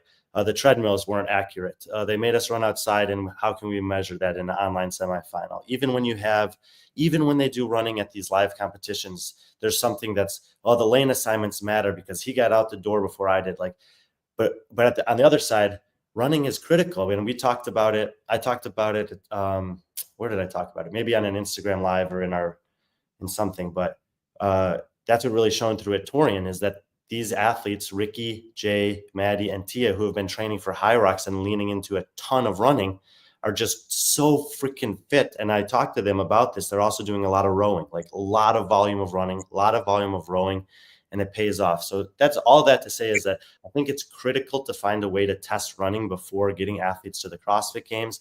And if you can't run well, whether it's because you're not good at it or you're not physically capable with whatever's going on with Sarah's knee, then that should be exposed before you get to the games where we know you're going to have to run. So obviously Sarah Sigma's daughter is a light in any competition she goes to, in any community she's a part of. And it would be an incredible story to have her back in the games and back in the spotlight. But if you can't run, my opinion, you should not be at the CrossFit Games.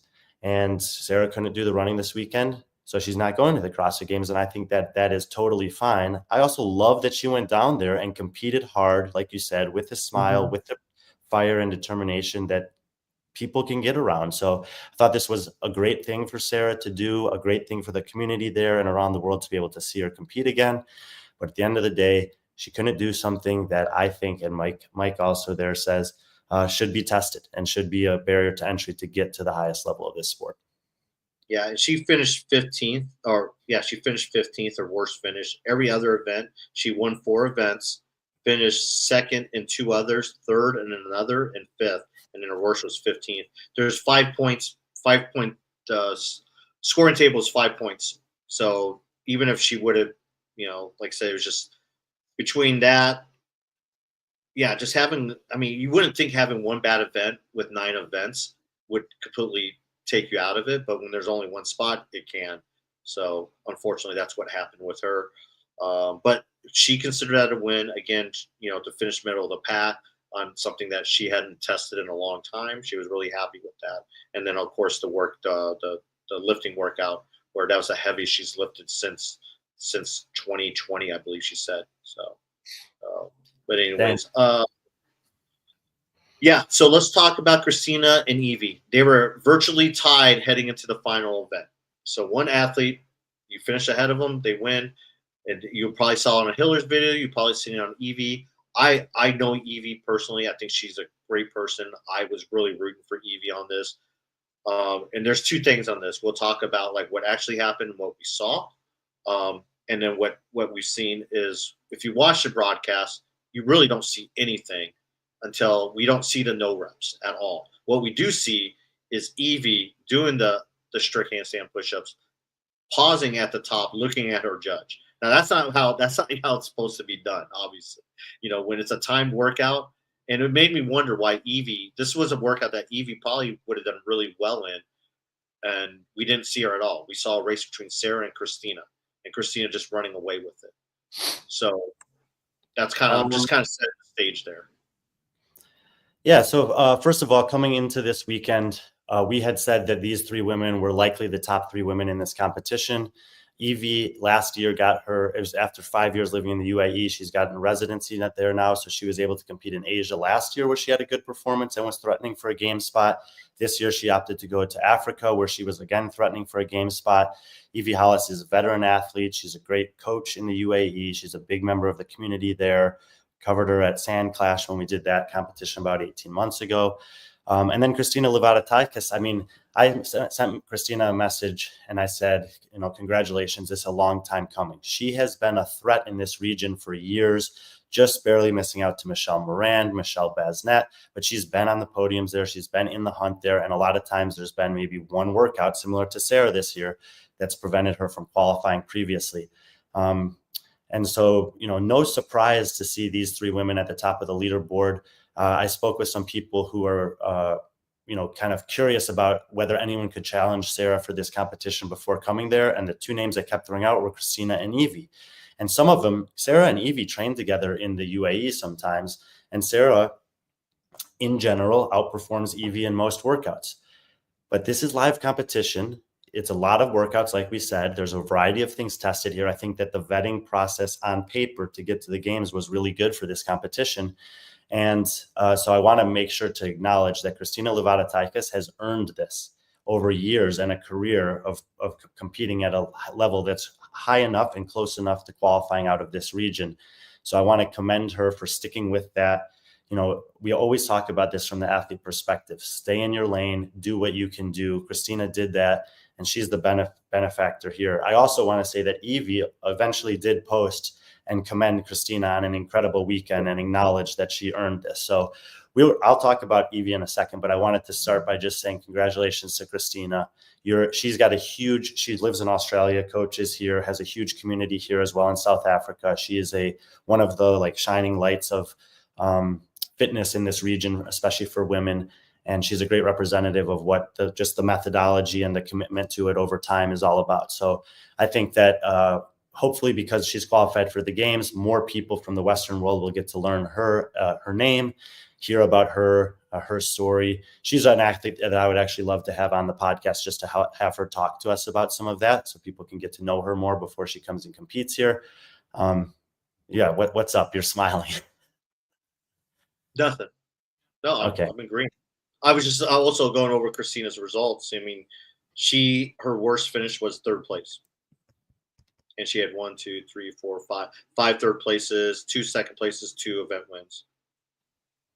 And then Evie, obviously 4. I mean, she had a great weekend. I mean, you watched some of the highlights from that. She looked like she was having fun. She had 4 event wins, 2 second places, a third, a fifth, and of course, ending it with the 15th. Yeah. Oh, wait a minute. Wait, that was Watt too. Wait, who am I? No, that's Sarah. Sorry, look at the wrong person here. Evie had 2 event wins, 3 second places, 2 fourth, and then an 8th place in the final event. I did want to also say, Kristina, she came from behind to win that final workout, and it was a tough workout. Like heavy deadlifts, strict handstand push-ups, ring muscle-ups is a brutal combo. Sarah was winning that. Sarah was winning the entire time. She passed her on the last set of ring muscle-ups, and it's always cool to win the final workout en route to winning the competition, en route to the CrossFit Games. So super impressive moment for her. Now, that reaction at the end was really cool to watch, where she ran across and then it kind of just hit her and let out that primal scream. So that was really neat. Go ahead. I watched that final heat of women this morning before the show, and I don't actually have very much kind things to say about the way that played out. Like you mentioned on the broadcast, it was the entire middle round of handstand push-ups for Evie Hollis. You could never see her do a single rep. You could see her occasionally, because they were doing a split screen, flit into the screen, where you could see she was kind of looking at someone in the crowd, what am I supposed to do in this situation? After Kristina, and then even while the workout was going on, they were showing other people that weren't in the top 3. And here's the thing, a 9-event competition, you broadcast the competition like a funnel in every workout and over the course of the weekend. And by this time, there was only 2 athletes that mattered, Kristina and Evie. And to not be able to see her at all during a portion of the workout where she was basically being removed from relevancy by whatever was happening there, I didn't appreciate that at all.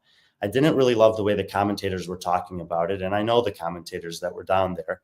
And it reminded me of something that happened to Augustin Riquelme in South America a couple of years ago, where he was doing thrusters and he just could not get a rep. And this is something, and I know that there's people that are going to always have something to say against me, even if I don't say anything at all, it seems. But this is something that I think, again, that CrossFit has dropped the ball on, is that there's not a lot of regulation of what's going on with the judging and the judging standards and who's allowed to judge and how that can impact the state of competition. We've talked about it in the past with Brazil and Argentina and the history there of sport, and it really felt that day in Brazil for Augustin, he was being penalized for being from Argentina, not for having a fitness or not for his quality of movement. And that this felt like it was home cooking, basically. They wanted someone from Africa to go to the CrossFit Games, and they didn't want both representatives to be from the UAE. And I know that's who knows what was happening there. But it's easy. Yeah, it's easy to say that, but however, I do know, like, okay, we can bring That's just what it felt like. I mean, if you watch that back, if you watch that back, Facundo talked about it, and the other commentators, there's two judges there that are standing there watching. One that's a head judge of the competition, one that they said was a CrossFit representative. They weren't standing in any other lane. They cut to another girl that was doing handstand push-ups with less range of motion than Evie Hollis, and she was getting credited for her reps. And I've spoken about this at competitions that have nothing to do with the CrossFit Games season. But when you program something that has, and then there's one lane that's just getting absolutely massacred, and there's 3 people watching her, and she's also should be in the spotlight for this to potentially win the competition. Like, it just didn't feel good to me watching that. I felt like it was taking away from what should be tested there, which is fitness, and that there was something else going on. From my understanding, when they cut to that view and they made that comment, it's like, oh, the judge is there now. I heard that's the judges got called over there because it was brought to their attention that there were some no reps happening. So they were actually confirming that the reps she was doing were good.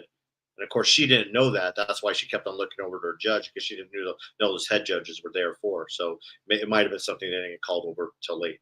In either case, I don't know. There was, I did hear, like, in the past when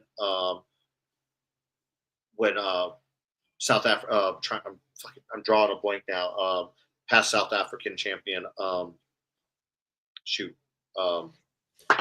is it not Michelle Morand or Michelle Basnet? Yeah, Michelle Basnet, that even though she won it a couple of years, but they didn't look at her as a true South African. Mm-hmm. Hey, and I've you know, heard that. Like, and I don't know. And Christina, who is kind of similar to Michelle, she doesn't live in South Africa. She actually had an invite to Torian Pro. She lives in Brisbane.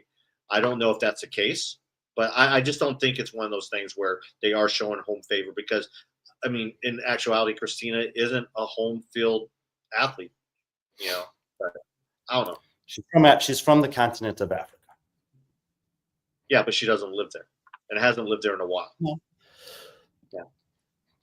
Yeah. Anyway, but I didn't love. To me, it was an unfortunate ending to what was a great competition between 2 wonderful women and 2 good competitors. It's great to have Sarah back in the mix. I mean, also Lainey Ventnor there, 5 points out of a podium spot and well ahead of the next athlete. So I thought that was also worth mentioning, that she had a great competition, and she's probably the athlete coming out of this competition that I'll kind of put a little asterisk next to as someone that I'm curious about in the region going forward. All right, we have some time here. I guess we should talk about this the event that people said that we weren't covering because we're biased towards Americans. But anyways, the Syndicate Crown. So let's talk about, there's a lot of questions about what we thought about the broadcast. Let's just talk about the event first, and then, if you have any thoughts on the broadcast. On the women's side, Brooke Wells, Lexi Neely. I will say, if you and John Young can combine your picks together, you guys would have been 100%. Because John Young took Brooke Wells to win. But he also had, I forgot who he had, Caroline Stanley, I think. Well, Brooke Wells and Caroline Stanley. You had Lexi Neely, and you had Shelby Neely. And then on the men's side, I think he had Luke Parker and Ty Jenkins, and you had Seth Stovall and Jack Rosema. Exactly. So you guys were both like 50%. So if you guys could combine your picks, you guys would be great. So, but let's talk about the women's side. Yeah, I mean, look. Go ahead. Sorry. Brooke Wells dominated this competition, and upon thinking about it after the fact, I'm like, oh, that makes a lot of sense, because she's basically spent the last year like training with JR, and he programmed the competition, and JR programs pretty well-rounded competitions, and Brooke Wells is by far the most accomplished and well-rounded athlete in this field. So the fact that, I mean, look, there's been conversations about should Mayhem be involved in programming all this stuff, and you could ask the same thing about JR and his proximity to athletes in the Southeast if you want to, but at the end of the day, what really is important to recognize here is Brooke Wells was the fittest athlete at this competition. She showed it from beginning to end. She's qualified for her 10th CrossFit Games. She's only the 5th woman to ever do that, and she deserves all the recognition that come with those statements. Mm-hmm. And totally right. I mean, I really did like these workouts for her. I didn't think there was anything, that that she would struggle in. Even the yoke repeater, she finished 9th in. I thought she was going to do better on that, but that just shows like the level of competition here. A lot of people look at this field and be like, "Oh, it's not the greatest field, especially compared to past syndicates." But you combine the level of athletes here and the type of programming JR does. Okay, one sec. No, we're not coming at JR at all. And that was not a. I'm talking about whether or not coaches who are coaching athletes or programming platforms that are programming for athletes should be able to program competitions that are in the CrossFit Games season. If anybody is unclear about anything about how I feel about the sport of CrossFit and the CrossFit Games season, there's one person that I have an issue with, and all of these problems trace back to him.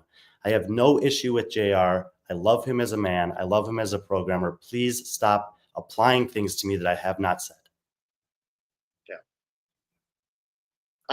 Yeah, she doesn't train with JR, but I think what Brian was saying that he did up until a year ago. So, so I'm not saying, anyways, yeah. But anyways, going back to what are we saying here?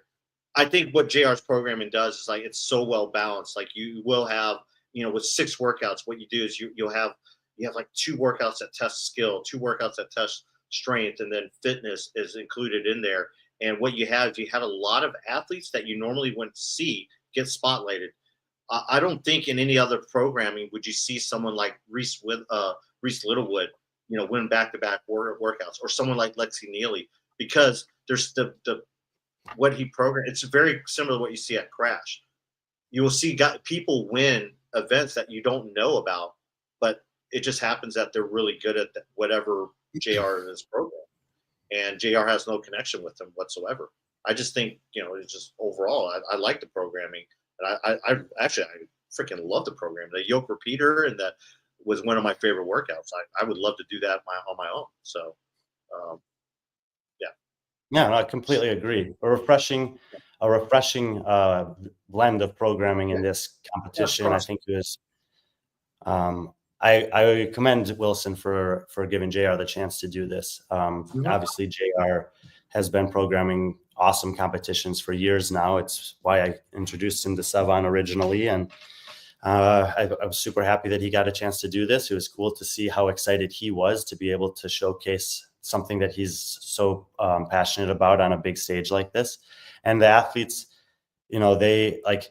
When you watch the Crash Crucible events, everyone gets exposed at some point in his competition, unless you happen to have someone there like Tia would not be exposed because she doesn't have any holes in her game, but almost every athlete does. And he's really good at, even with only 6 opportunities, of highlighting and exposing athletes across the board. That's what I'm saying. Brooke dominated this. She was super impressive. She was clearly the class of the women's field.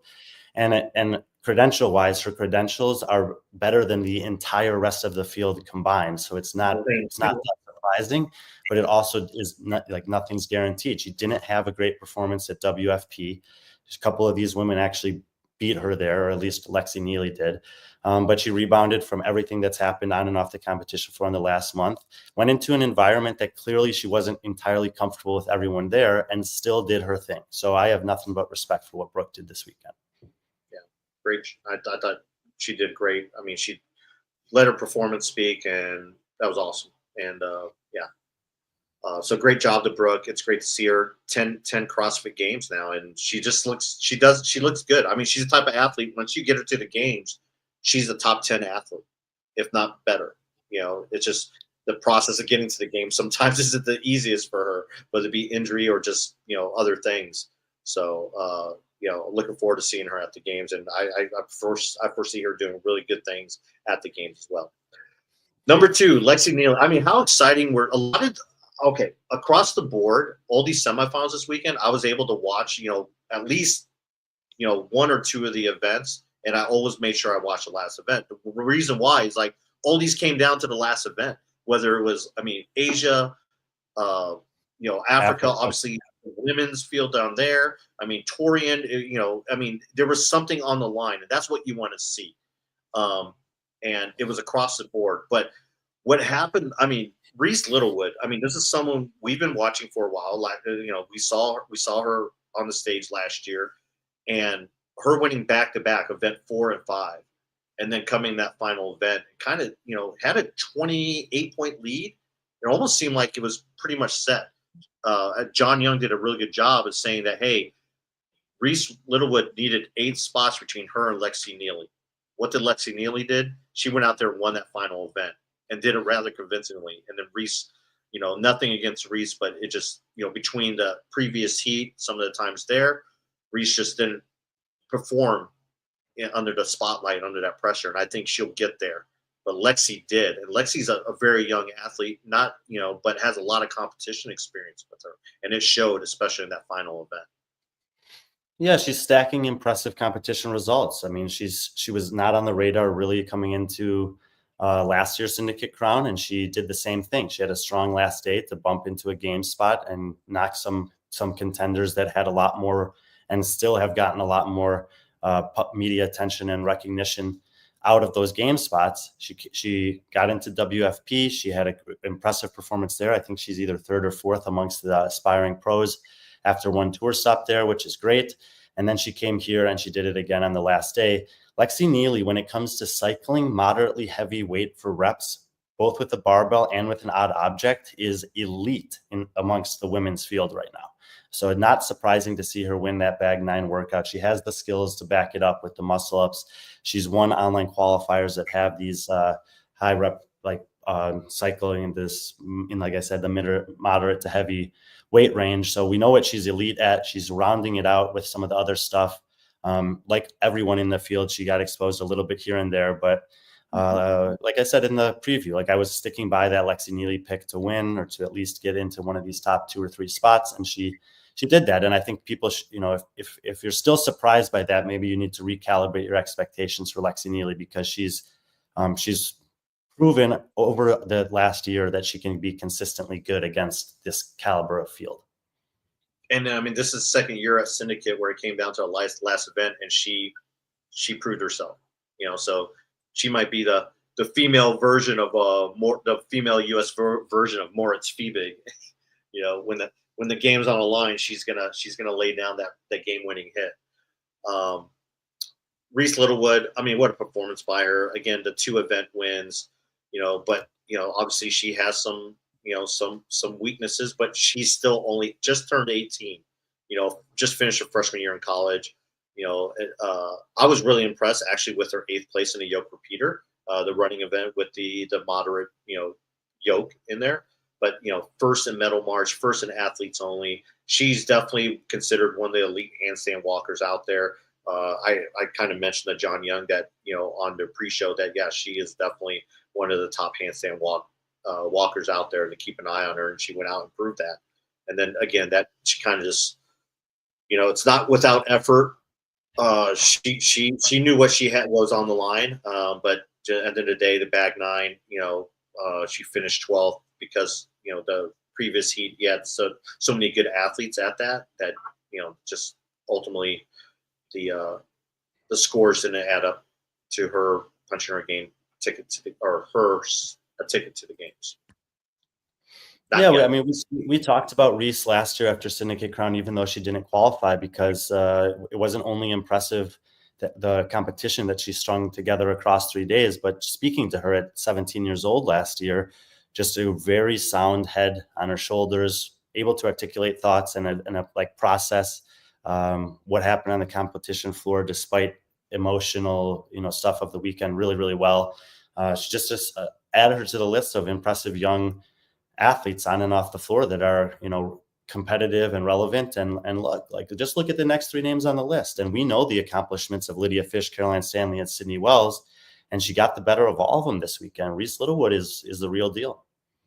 Yeah, she definitely is. And we saw that last year, and how she composed. That was a cool thing. It's like seeing her compose and how she acts. And there's a bright future for her.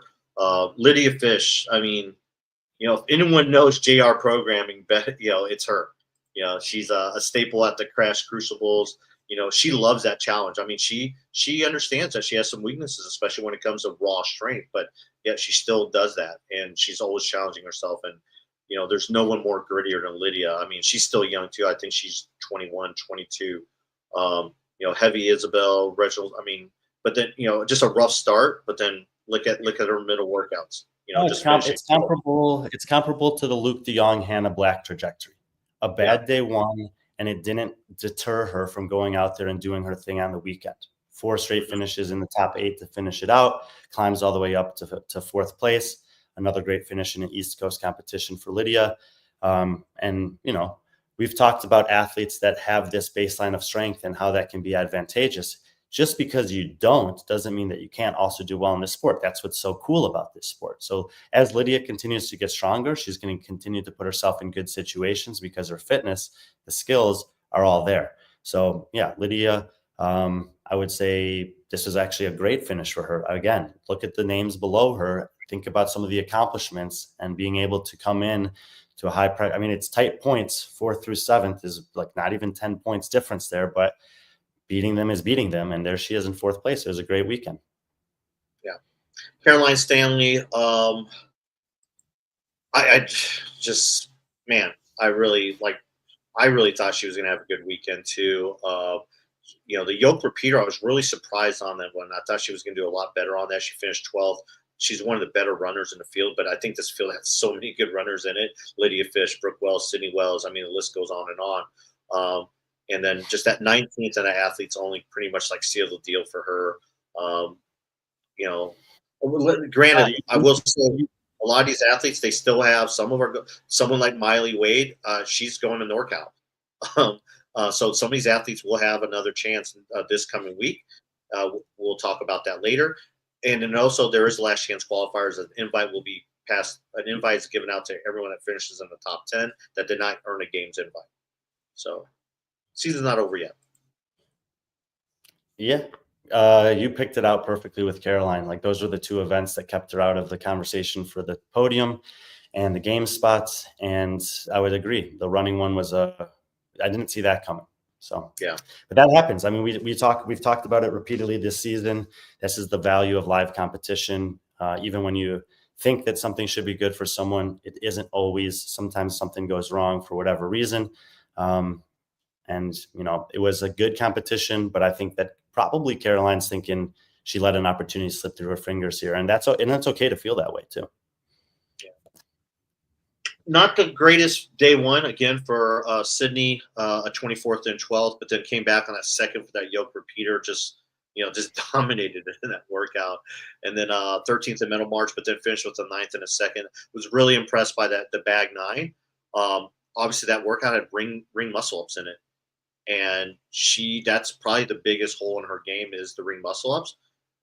So she was able, it wasn't a lot, I believe it was 15. So she was able to manage that, made up for, and then was just amazing on the bag. So, I mean, a great job by Sydney to kind of end it on a positive note like that. I don't know if she's going to NorCal or just maybe waiting for the online qualifier, but yeah, finishing 6th. Couldn't have said it better myself. Yeah. Okay. All right, this one's a tough one. Kyra, who I was picking to win this, I thought the workouts were just really good for her. I mean, the only one that she was going to struggle on was a yoke repeater, which she finished 20th, which I thought that's good for her. That's managing it for her.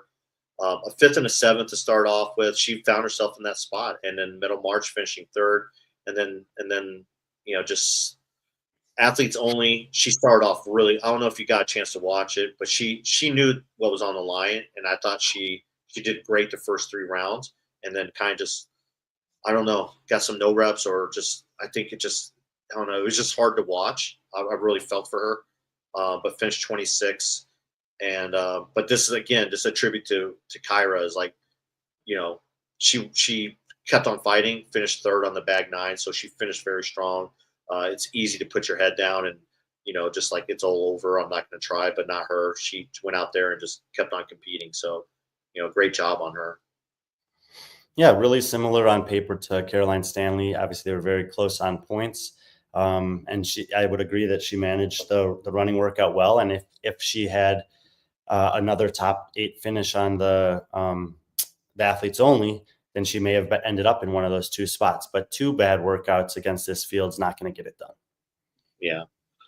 Miley Wade, the teen athlete, I believe she's still in the teen division, but we're seeing a lot of her over the last couple of weeks in terms of She's we saw her impressive. WFP, we saw her here.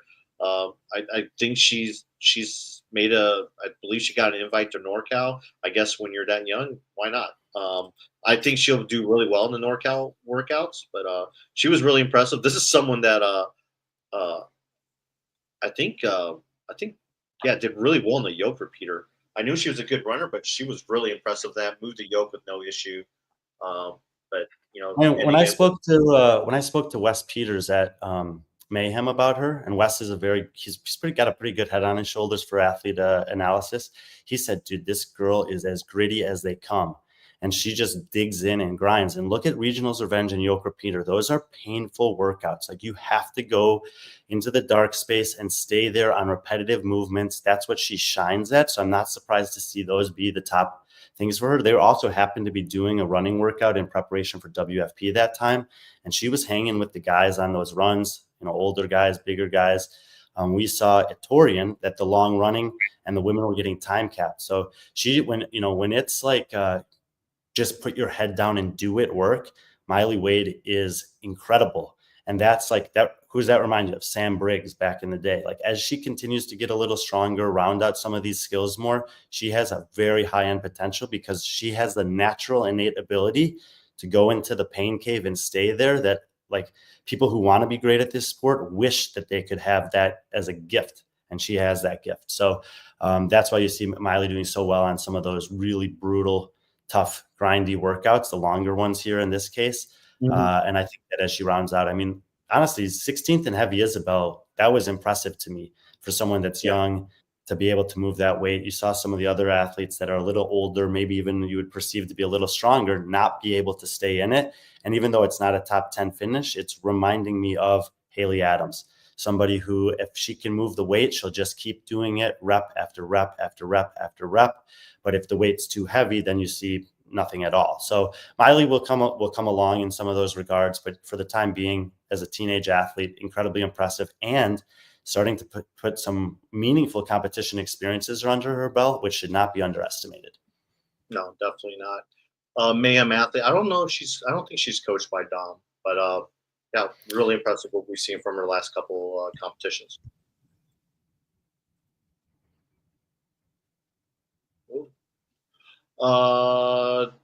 Then kind of running out, Nina, what a good, I mean, we've seen some great performances from Nina from Mayhem Classic to this, she looked really good.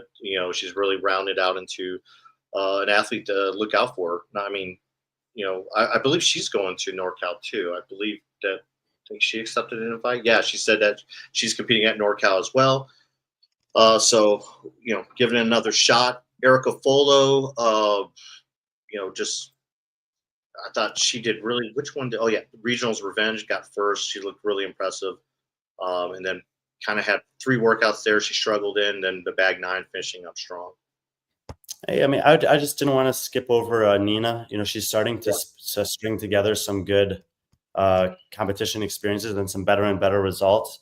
Another competition she did this year was Wadapalooza, and although she was outside the top 20, I mean, right ahead of her, Jen Muir, Lydia Fish, Linda Keishman. She also beat Kyra Milligan, Erica Folo, Elizabeth Wishart at that competition, Georgia Pryor, who we talked about in the Australian field. So she's putting her name in the in the mix at big competitions against other athletes that I would say, maybe they're getting more attention on the media side, but she's in that conversation, and it's been an impressive step forward for Nina over the last 12 months.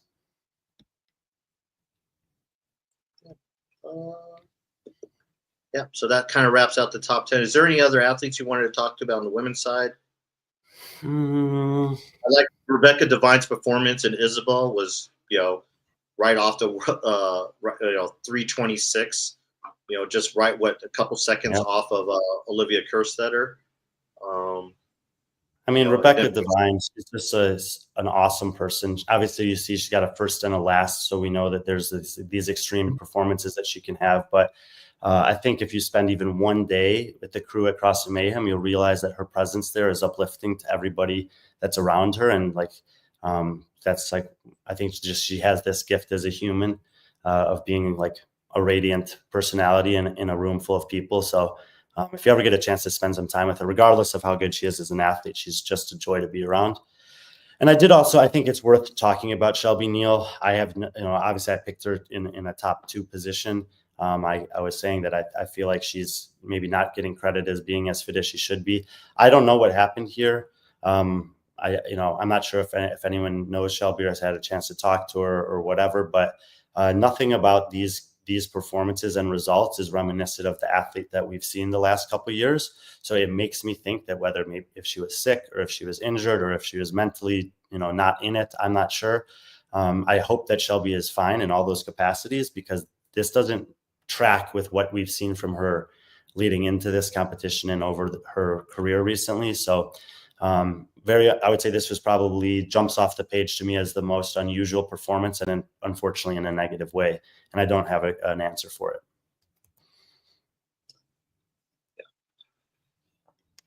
Let's switch over to the men's side. Ty Jenkins. You know Ty. I mean, I know Ty. He's a Missouri boy. So it was really good to see Ty just, man, what a performance by Ty all weekend. Just solid, just did what he had to do. It was a close race up until the end, but, I'll let you speak on Ty. Yeah, I mean, just looking at the names on the page, there are 7 names in the top 7, and 6 of them we were expecting up there. But to emerge as the top of these in a really highly contested battle leans into one thing that we mentioned about Ty, is that he knows how to win because he's won before. He stuck it out with Tudor at WFP. He stuck it out with all these guys here at Syndicate Crown. You saw Dallin Pepper make a post after this. Okay, enough tips. See you in August or whatever. Like, he's also put himself in scenarios with the Brute Squad, training with Dallin, training with Fee, getting those experience, asking those questions. It a little bit reminds me of what Justin Medeiros did when he went and trained with Matt Fraser for a period of time and then goes on to win the CrossFit Games. Like, giving the opportunity to get some secrets from the guys that are where you want to be, and then taking those, applying them not just to your training, but to competition, and to come. I mean, look, 3 points for 3 guys for 2 spots, and Ty ends up taking the win. Like, it is by a small margin, but it's like, last year Jeff Adler won this competition by 3 points and 6 points over Dallin and Roman. And, winning is winning, and that's what gets remembered. And Ty has shown that he has the capacity to do this. Obviously, the skills in terms of fitness have been on display for years in the teenage division. He is following Dallin's footsteps in terms of transitioning into the men's field better than any other athlete besides Dallin has done at his age up to this point. And yeah, let's see. I mean, I'm excited to see how he continues to compete throughout the year. He's in the mix for WFP. We'll see if he does the qualifier and continues to fight for that. He's now qualified for the CrossFit Games, so he's putting himself on the biggest stages. And he also has that sporting background we always talk about, with having continued to play baseball all the way through high school. Actually, I had a conversation with him. He didn't realize that I'd played soccer as long as I had. And so we kind of talked about the value of sport transitioning into something like this. So I just see nothing but positives when I see Ty Jenkins at the top of this leaderboard. And I think that it's now you add in maybe a little bit of confidence that I can do this against the older guys, and you have a pretty dangerous athlete on your hands. Like, I don't think he's a top 10 guy at the games yet, but he's now got a chance to go to the games and compete against those guys. So yeah, I think this is stacking up to be a really awesome year for Ty. I think so too. I mean, he's got a lot of confidence right now, and he's got a good team surrounding him. Shout out to his past coaches. I mean, Jessica Griffith was a part of his coaching staff. I think just everyone in that Springfield, Missouri, whether it be 417 crew, had a lot to do with that. Him kind of coming up as an athlete. He should train there, and now just him moving on. It's just really cool just seeing him kind of unfold. Daniel Robbins, they've lab management done a really good job with him, helping him kind of become a professional, and you can see that in there. It was really cool. Daniel, I think Ty put up something about him going over and spending some time with him in Idaho, and just like, he's a teenage kid graduating from high school, and just like he fit in perfectly. So really awesome. I mean, there it is. Like I said, not just with Dallin. You're right. Daniel put that up. He went and trained with Justin. He went and trained with Dallin. Like, he's doing the right things that will give himself the best opportunity to succeed. And now we're seeing some of that success. Yeah. Yeah. So it's good. He's got a good team. Man, it's good to see Jack Roseman up there. I know you've had some conversations. I've had some conversations with him. I mean, that guy never makes it easy. It's almost, it's just, we'll talk about Luke Parker, them being tied and everything, the whole Mayhem athlete collection up here. But, just I feel I'm excited for Jack, not just because, like I said, our relationship through the Army, but just getting to know him, his wife, his family, knowing how hard he has to balance. I mean, he's doing something where, yes, everyone's balancing something, like Luke Parker's balancing being a father, but Jack, him being an attorney for the U.S. Army and also being a father, also being a member, having these commitments for a team. I mean, I've always said it in the past, if you want to see like the true path to professionalism as an athlete in the sport, all you have to do is kind of go to the Army Warrior Fitness team, because these guys are actually being paid to do it. But they've also have other jobs, they're doing everything. They have other commitments as well. And Jack is kind of a full embodiment of that. And that's something he learned from like Chandler Smith and some of the other athletes ahead of him. Yeah, we talked about Jack a couple months ago that he had basically said coming into WFP, like, I haven't been training at my like normal rate because I have all this stuff going on. So I'm not sure how I'm going to do. But then he basically dove back into that. And I think there's a subtle little lesson to be learned there, because obviously Jack was fit enough to put himself in a game spot and stay there throughout the weekend last year at Syndicate, when obviously there were a lot more spots available, but also a much better field. And so the baseline of fitness is there. To be at the very top, this isn't true, but to be good enough to be in the mix at big competitions, you don't need to train with a crazy amount of volume all year long to have great performances in these style of competitions, where it's 6 workouts, 2 per day. You got to go out there and execute twice, rest, recover, do it again. So with just maybe less than 2 months of really high intensity focus of getting back to this level, he's back at this level. And I mean, look, it's the names behind him those are talented guys. The margins were super small at the end of the day, and credit to Jack. I mean, I don't know. I would be curious to know if he thought, like, really realistically thought he could qualify against this field. I would guess he was convincing himself he could, but knowing that a lot of these guys are training full time and solely focused on this compared to him, who is not all the time able to do that. I think this is a high achievement, and yeah, Jack's going to be a good addition to the games field as well. So congratulations, Mr. Roseman. Yeah, it's really cool to see him. Not really cool to see it happen, obviously, at the expense of a good friend of his and his Mayhem training, one of his Mayhem camp athletes, teammates, Luke Parker. But it's part of the game. Well, I want to say to Luke, I mean, we talked about Luke coming into this. I think I picked him a few spots lower, and I said, like, man, I mean, Luke has not had the competition results in competitions this year that we know he's capable of having. But I did think that there was a chance that we could see a return to form here. Luke, over his career, I mean, even the first year he made the games, like, he had what I would say was like a really bad performance at TFX. And then he bounces back and has a great performance at the semifinal. So Luke always has that chance to be in the mix. I think it actually came out sometime in the last few hours that he's hanging it up in terms of competition. I think Spin put up an article about that, which I'm assuming that it's true. If he's well, I don't think he would post that if he hadn't heard it from Luke himself. But if that was the case, I think Luke is going out on a really high note here. Podium finish. You saw him on the podium. He didn't look mad or upset. He looked grateful and proud. Luke Parker is, I would say, a better human than an athlete, and he's an exceptional athlete. Look at the finishes here, solid across the board. And while we saw some highs and lows on the women's side, I mean, a 10th place, and it's not on the workout I would have thought. He's a great runner of being his worst finish. This was, I think, if it is the last time that he competes at this level, it was a really nice capstone on what's been a pretty impressive couple of years for a guy who had made a name for himself before doing this, worked his ass off, put himself in that environment at Mayhem to get to this level as an athlete, and also has come out of this experience through CrossFit with a life that's going to be incredible for years to come, with a wife and a family, a community, and a child. So I think that one thing you can take away from Luke Parker's career here is that through competitive fitness, he's also been able to interact with and create something that's more meaningful than the competition floor, which is a meaningful family and community. So I think that Luke is an example of the stuff that Greg Glassman used to talk about, of if you come and train with me a few hours a day and just do these simple things like repeatedly over time, it's not just your fitness that will improve and your health that will improve, but it's your life that will improve. And Luke is a shining light for that statement. Definitely is. Another person, man, Spencer Panchik.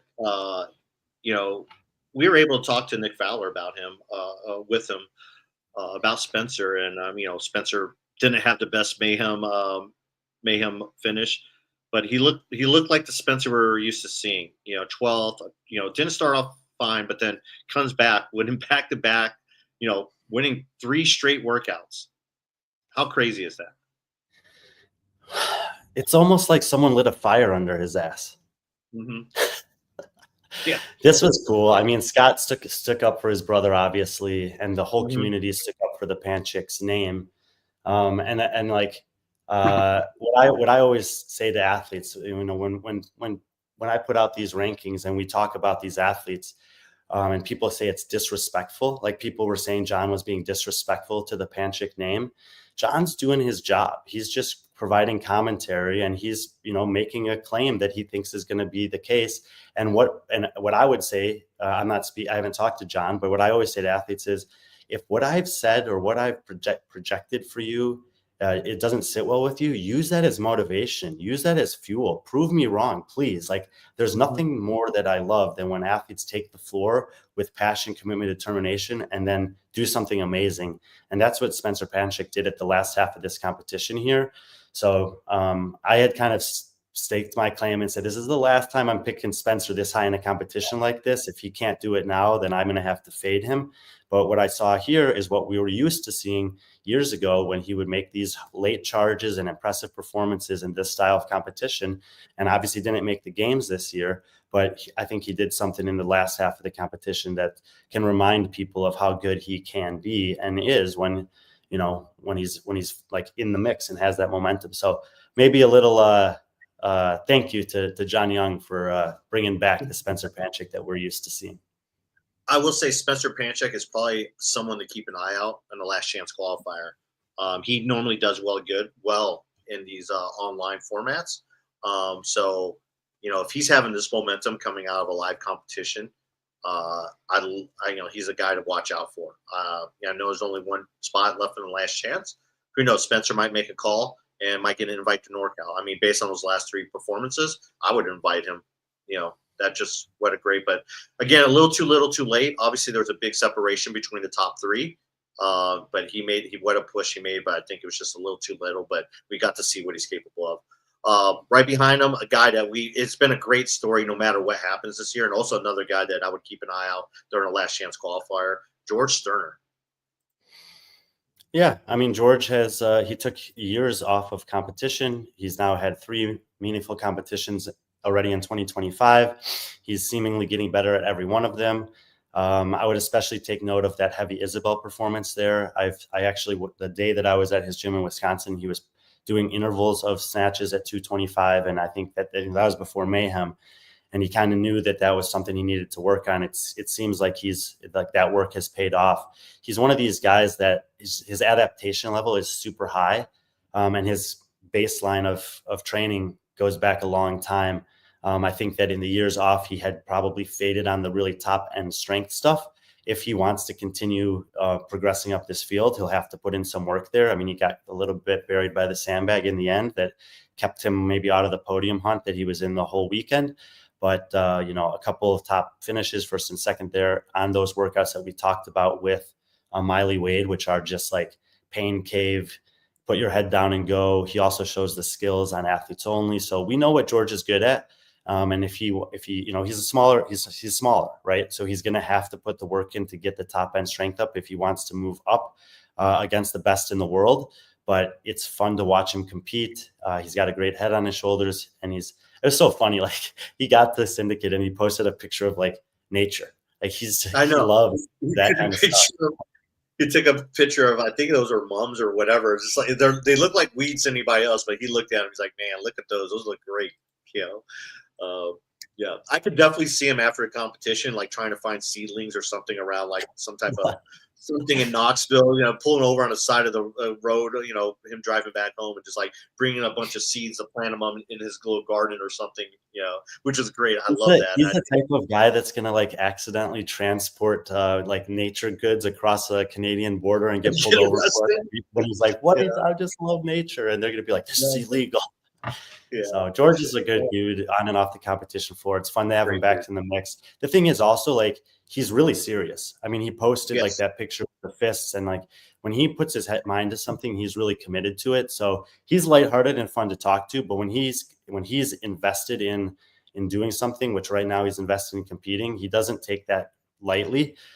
He was there to win. He was there to qualify. He came up short of that goal, but I think he's definitely building towards something that could potentially be pretty impressive if he wants to stay on this path. Yeah, definitely. Okay, 6 through 10, Connor Volts, Sestoval, Tanner, Ben Smith, Henry Matthews, no relation to Dave Matthews. Anyone, something about each one of these guys? Yeah, I mean, Connor Volts predicted himself 27th. And so he obviously did a lot. I was having some fun with him because he had made that comment.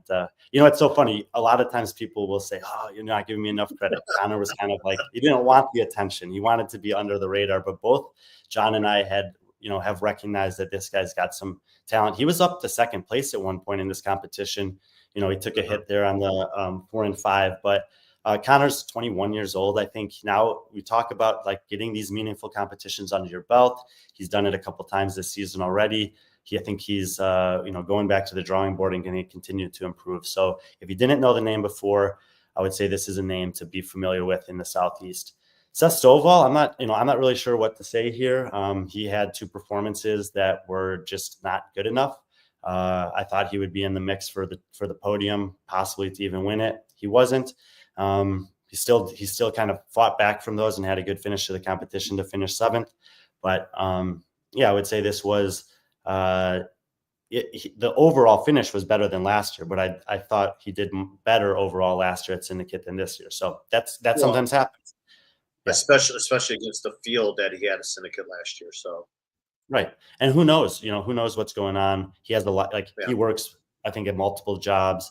So Tanner, he's had a pretty good string of competitions, qualifying for the pro division at WFP, getting into this field. Top 10 finish here is respectable.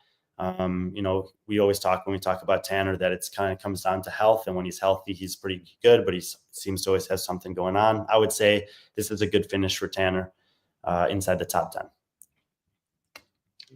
Sorry, lost my spot here. Ben Smith, honestly, he did better than I thought he would do in this. To finish in the top 10 against a field of young guys, he looked like he was having a good time, very well spoken on the interviews. Apart from Joker Peter, this was very impressive across the board. I'm not sure if it was the running or the weights or what, but I wouldn't have expected him to be that bad against this field on that workout, but I didn't expect him to be this good overall. So I would say overall, this is definitely a successful and cool thing to see the champion from a decade ago finish in top 10 at a competition like this. Yeah. And then in 10, Henry Matthews. Yeah, Henry Matthews, he's an interesting dude. He popped on the radar maybe a year ago. He had some impressive performances. His body's just impressive. Like, this guy is like a specimen carved out of stone or something like that. But I didn't see a top 10 finish coming for him. So I would just say I kind of feel I didn't do a super deep look into his competition history, but a part of me feels like this might be the best competition result he's ever had, which I think he can walk away feeling really good about that. Yeah, and then kind of looking down leaderboard, anyone you want to, talk about or highlight before we move on. RJ Mestry at 21st. I know I'll just say, basically 11 through 30 on this leaderboard are a lot of talented athletes that are in their 20s that are competing in the Southeast. So these are athletes you might see at Crash Crucible, you might see at Fittest of the Coast. if Charlotte Classic were to run a competition again, you might see them there. You might see them do some team competitions, like male teams or male-female teams at some of those as well. And that's a very talented competition region. I'm not sure amongst those, like which ones are going to make the biggest jump forward in the coming years, but I would say that Quinn Robinson and Mason Griffin are at least two guys that are worth kind of marking down, because I think that those guys, if they want to, can potentially like push into a top 10, top 5 against a field like this in the next year or two. Yeah. And there were some guys in this field that also are competing on team. The Anthony Yims, who is competing in, on a team at the games on Proven. So you saw a couple of those guys in this field who are, they already have their ticket punch. They're just competing just because they have the invite, and plus to get that competition experience. So, yeah. Let me pull up some comments here. Here. Thoughts on the Syndicate broadcast?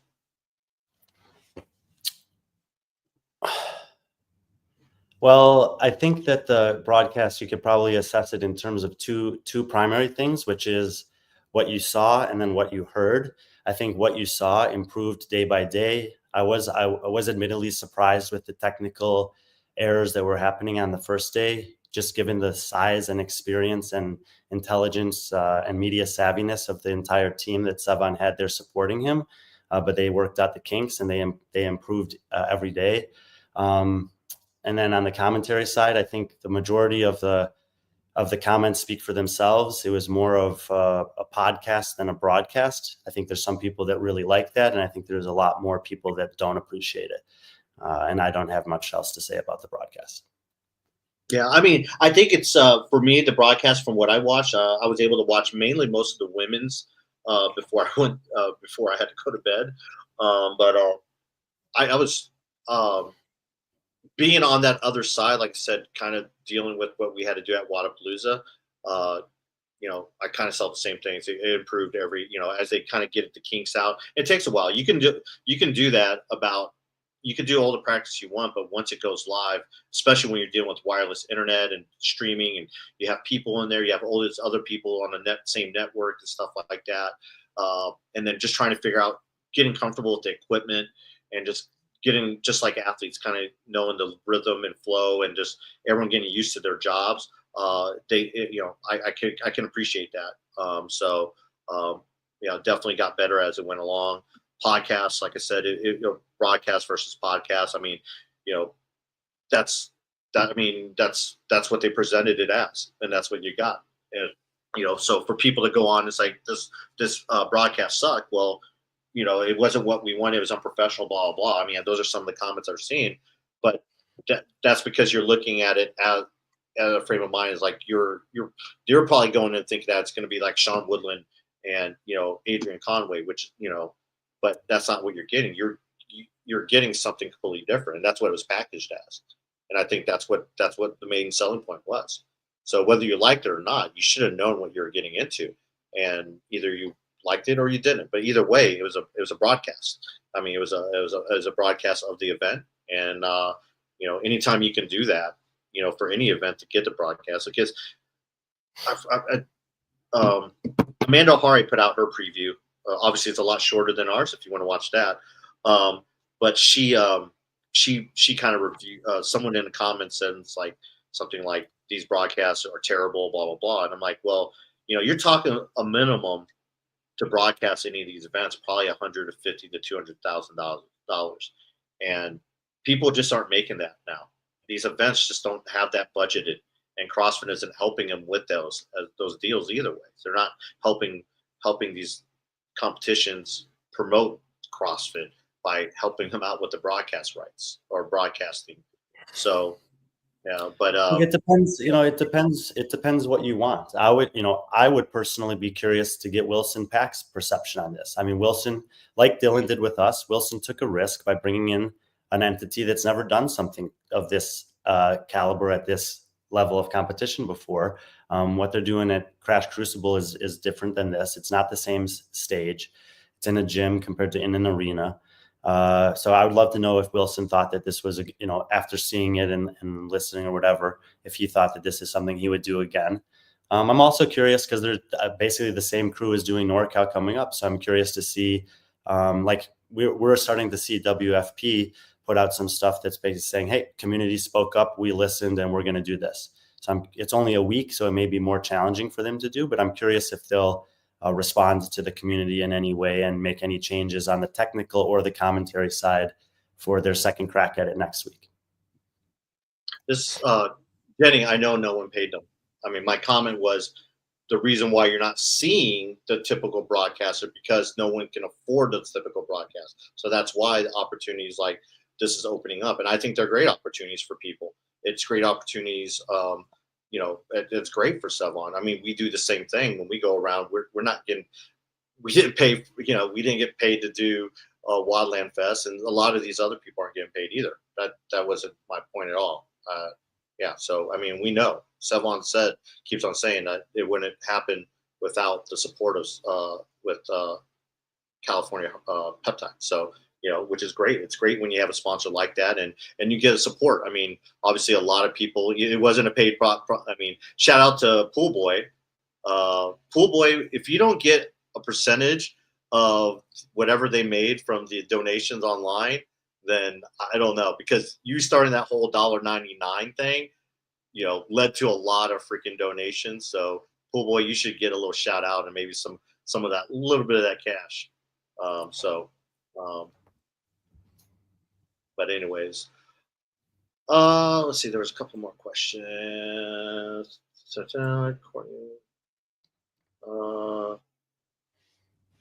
This one, Courtney Wiseman, you start. You want me to pull that on up? I don't know. Let me look at it. What is it? Oh, I think I already said it. Yeah, this is tough. I just love the athletes so much. I want to see them all do well. I want to see the competitions that support the athletes do well. But I think Dave is a massive problem for the sport of CrossFit and its global growth and expansion. He was critical for a long time. He was a beacon for a long time. I think that time has passed us by. And yeah, until he's out of the way, I'm not going to be attending events that he's at, and it's difficult for me to know exactly where to draw that line. But yeah, fair question. Love the athletes. Don't like Dave's involvement anymore, and struggling personally to figure out exactly how to navigate that. Brian, why can't you and Sevon get along? What's the beef about? You are a great analyst and you two are great. What's the issue? Yeah, I've asked him this in person, text message, and tried to call him, and he won't answer. So ask him, I guess. All right. Shout out to Jenny, one of our biggest supporters. Big fan of Brian. But $1.99, so Brian can go back and watch the Syndicate. You know, Syndicate was free, but we appreciate the $1.09. Appreciate the support. Yeah. And let's see what else we got here. Hold on a sec. So you won't be at the games? No, I'm not going to the games this year. First time since 2016 that I'm electing not to go. I'm actually playing in a disc golf tournament in Milwaukee that weekend. So I'll be keeping track of what's going on, supporting the athletes with our shows and predictions and stuff like that, but I will not be in attendance. Yeah. Start.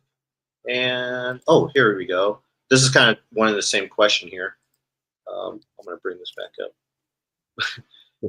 What? The reason why I bring that up is if you want a wild chat, and it's kind of this goes into this question with Slug on These Nuts, whereas Mesa, they weren't a part of the show. However, if you do, on Thursday, June 12th at 7 p.m. Eastern Time, Caitlin and Mesa will be debuting in the box office. Episode 1 premieres Thursday, June 12th at 7 o'clock p.m. That'll be a live show here on the B.Friendly Fitness Network, whatever you want to call it, the channel.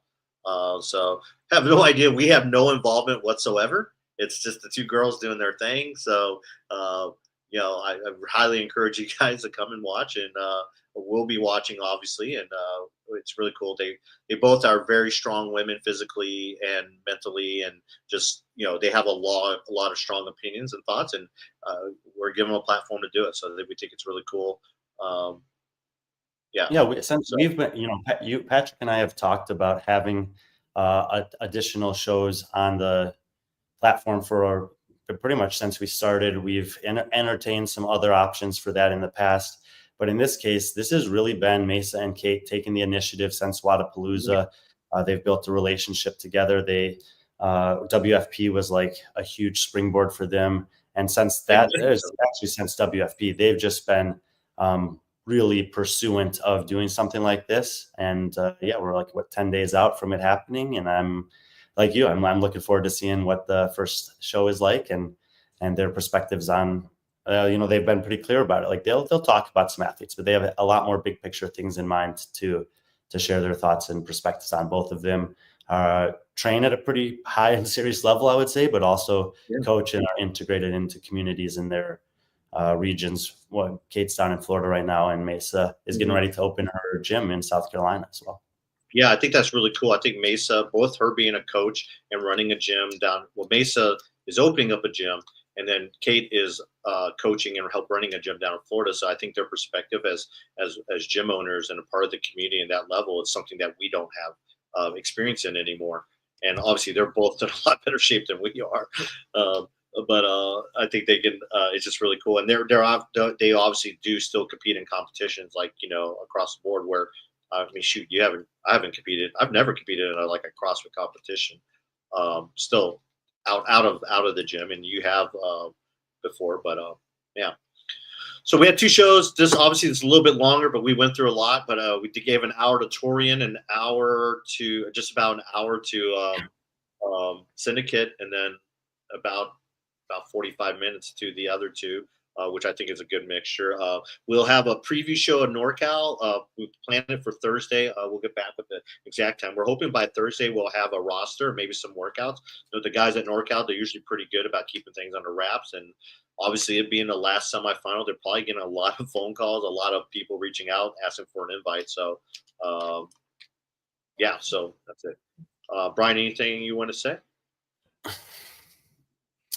No, I'm gonna try to find the roster and hopefully put out some predictions based on what we know, and maybe they'll add some people to it. But whatever information we'll have, probably 48 hours from now, we'll do a show. I'll have to do it then before I start traveling again back to the U.S. And in the meantime, I'm going to enjoy the time here in the Gold Coast of Australia. All right, this is a shout out to CPT. I'm gonna do this on air live.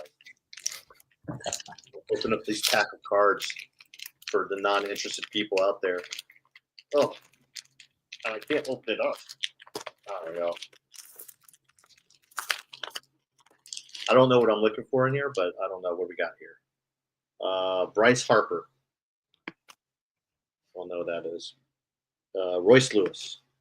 Alex Rod. You're A-Rod for you CrossFitters there. He was a rumored person that was interested in buying CrossFit. Don Mattingly. Ooh, it's a good card right here. Paul Skeens. If I get this grade, it might be these are like old school players. No, I know they're like vintage cards with new players, but they have old school players in here.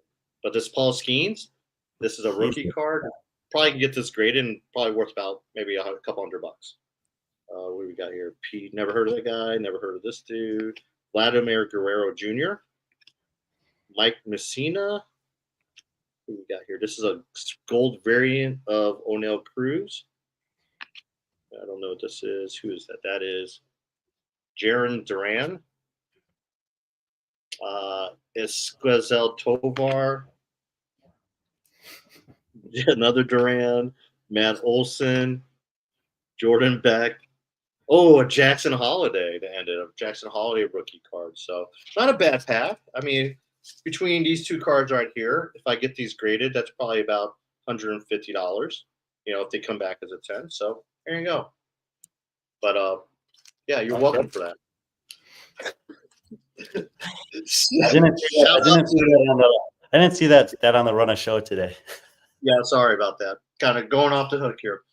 Shout out. It's about midnight here. It's 12:39 in Germany. I need to get some sleep. Long day tomorrow. Shout out to everyone. How much you spend buying cards? It wasn't $150. I think that was $6.99. Yeah, shout out to HER CBD for the support as always. We got some cool stuff coming up in terms of sponsors of the show coming up. We got some cool partnerships coming up and some cool opportunities with giveaways that we're working on. So look out for that this summer. Thank you to everyone in the chat. Taylor was in the chat. Thanks for chiming in, Taylor. Appreciate it. It's cool to see that you didn't block us, our YouTube channel, so you can come in here. So, that's good. So you come in whenever you want. Leave a good comment there. We'll always love chatting it up with you. Yeah. But everyone else, thank you for being a part of it. Thanks for helping us support the show, tuning in. What a busy weekend. We have another one coming up. Again, we'll have a show later on this week, and then next week we'll probably have a couple more shows, including, the girls' new show premiering next on the 12th. So it's Tuesday. No, it's Monday. Shit, it's Monday. Is it? It's Monday. It's Tuesday where you're at, I think, right? You too. Yeah. No, it's Monday. Well, I guess, yeah, it is Tuesday morning. Anyways, but thanks everyone. Have a great week. We'll see you on Thursday. Just be kind, say hi to people, smile, give someone a fist bump, and with that being said, be friendly, our friends.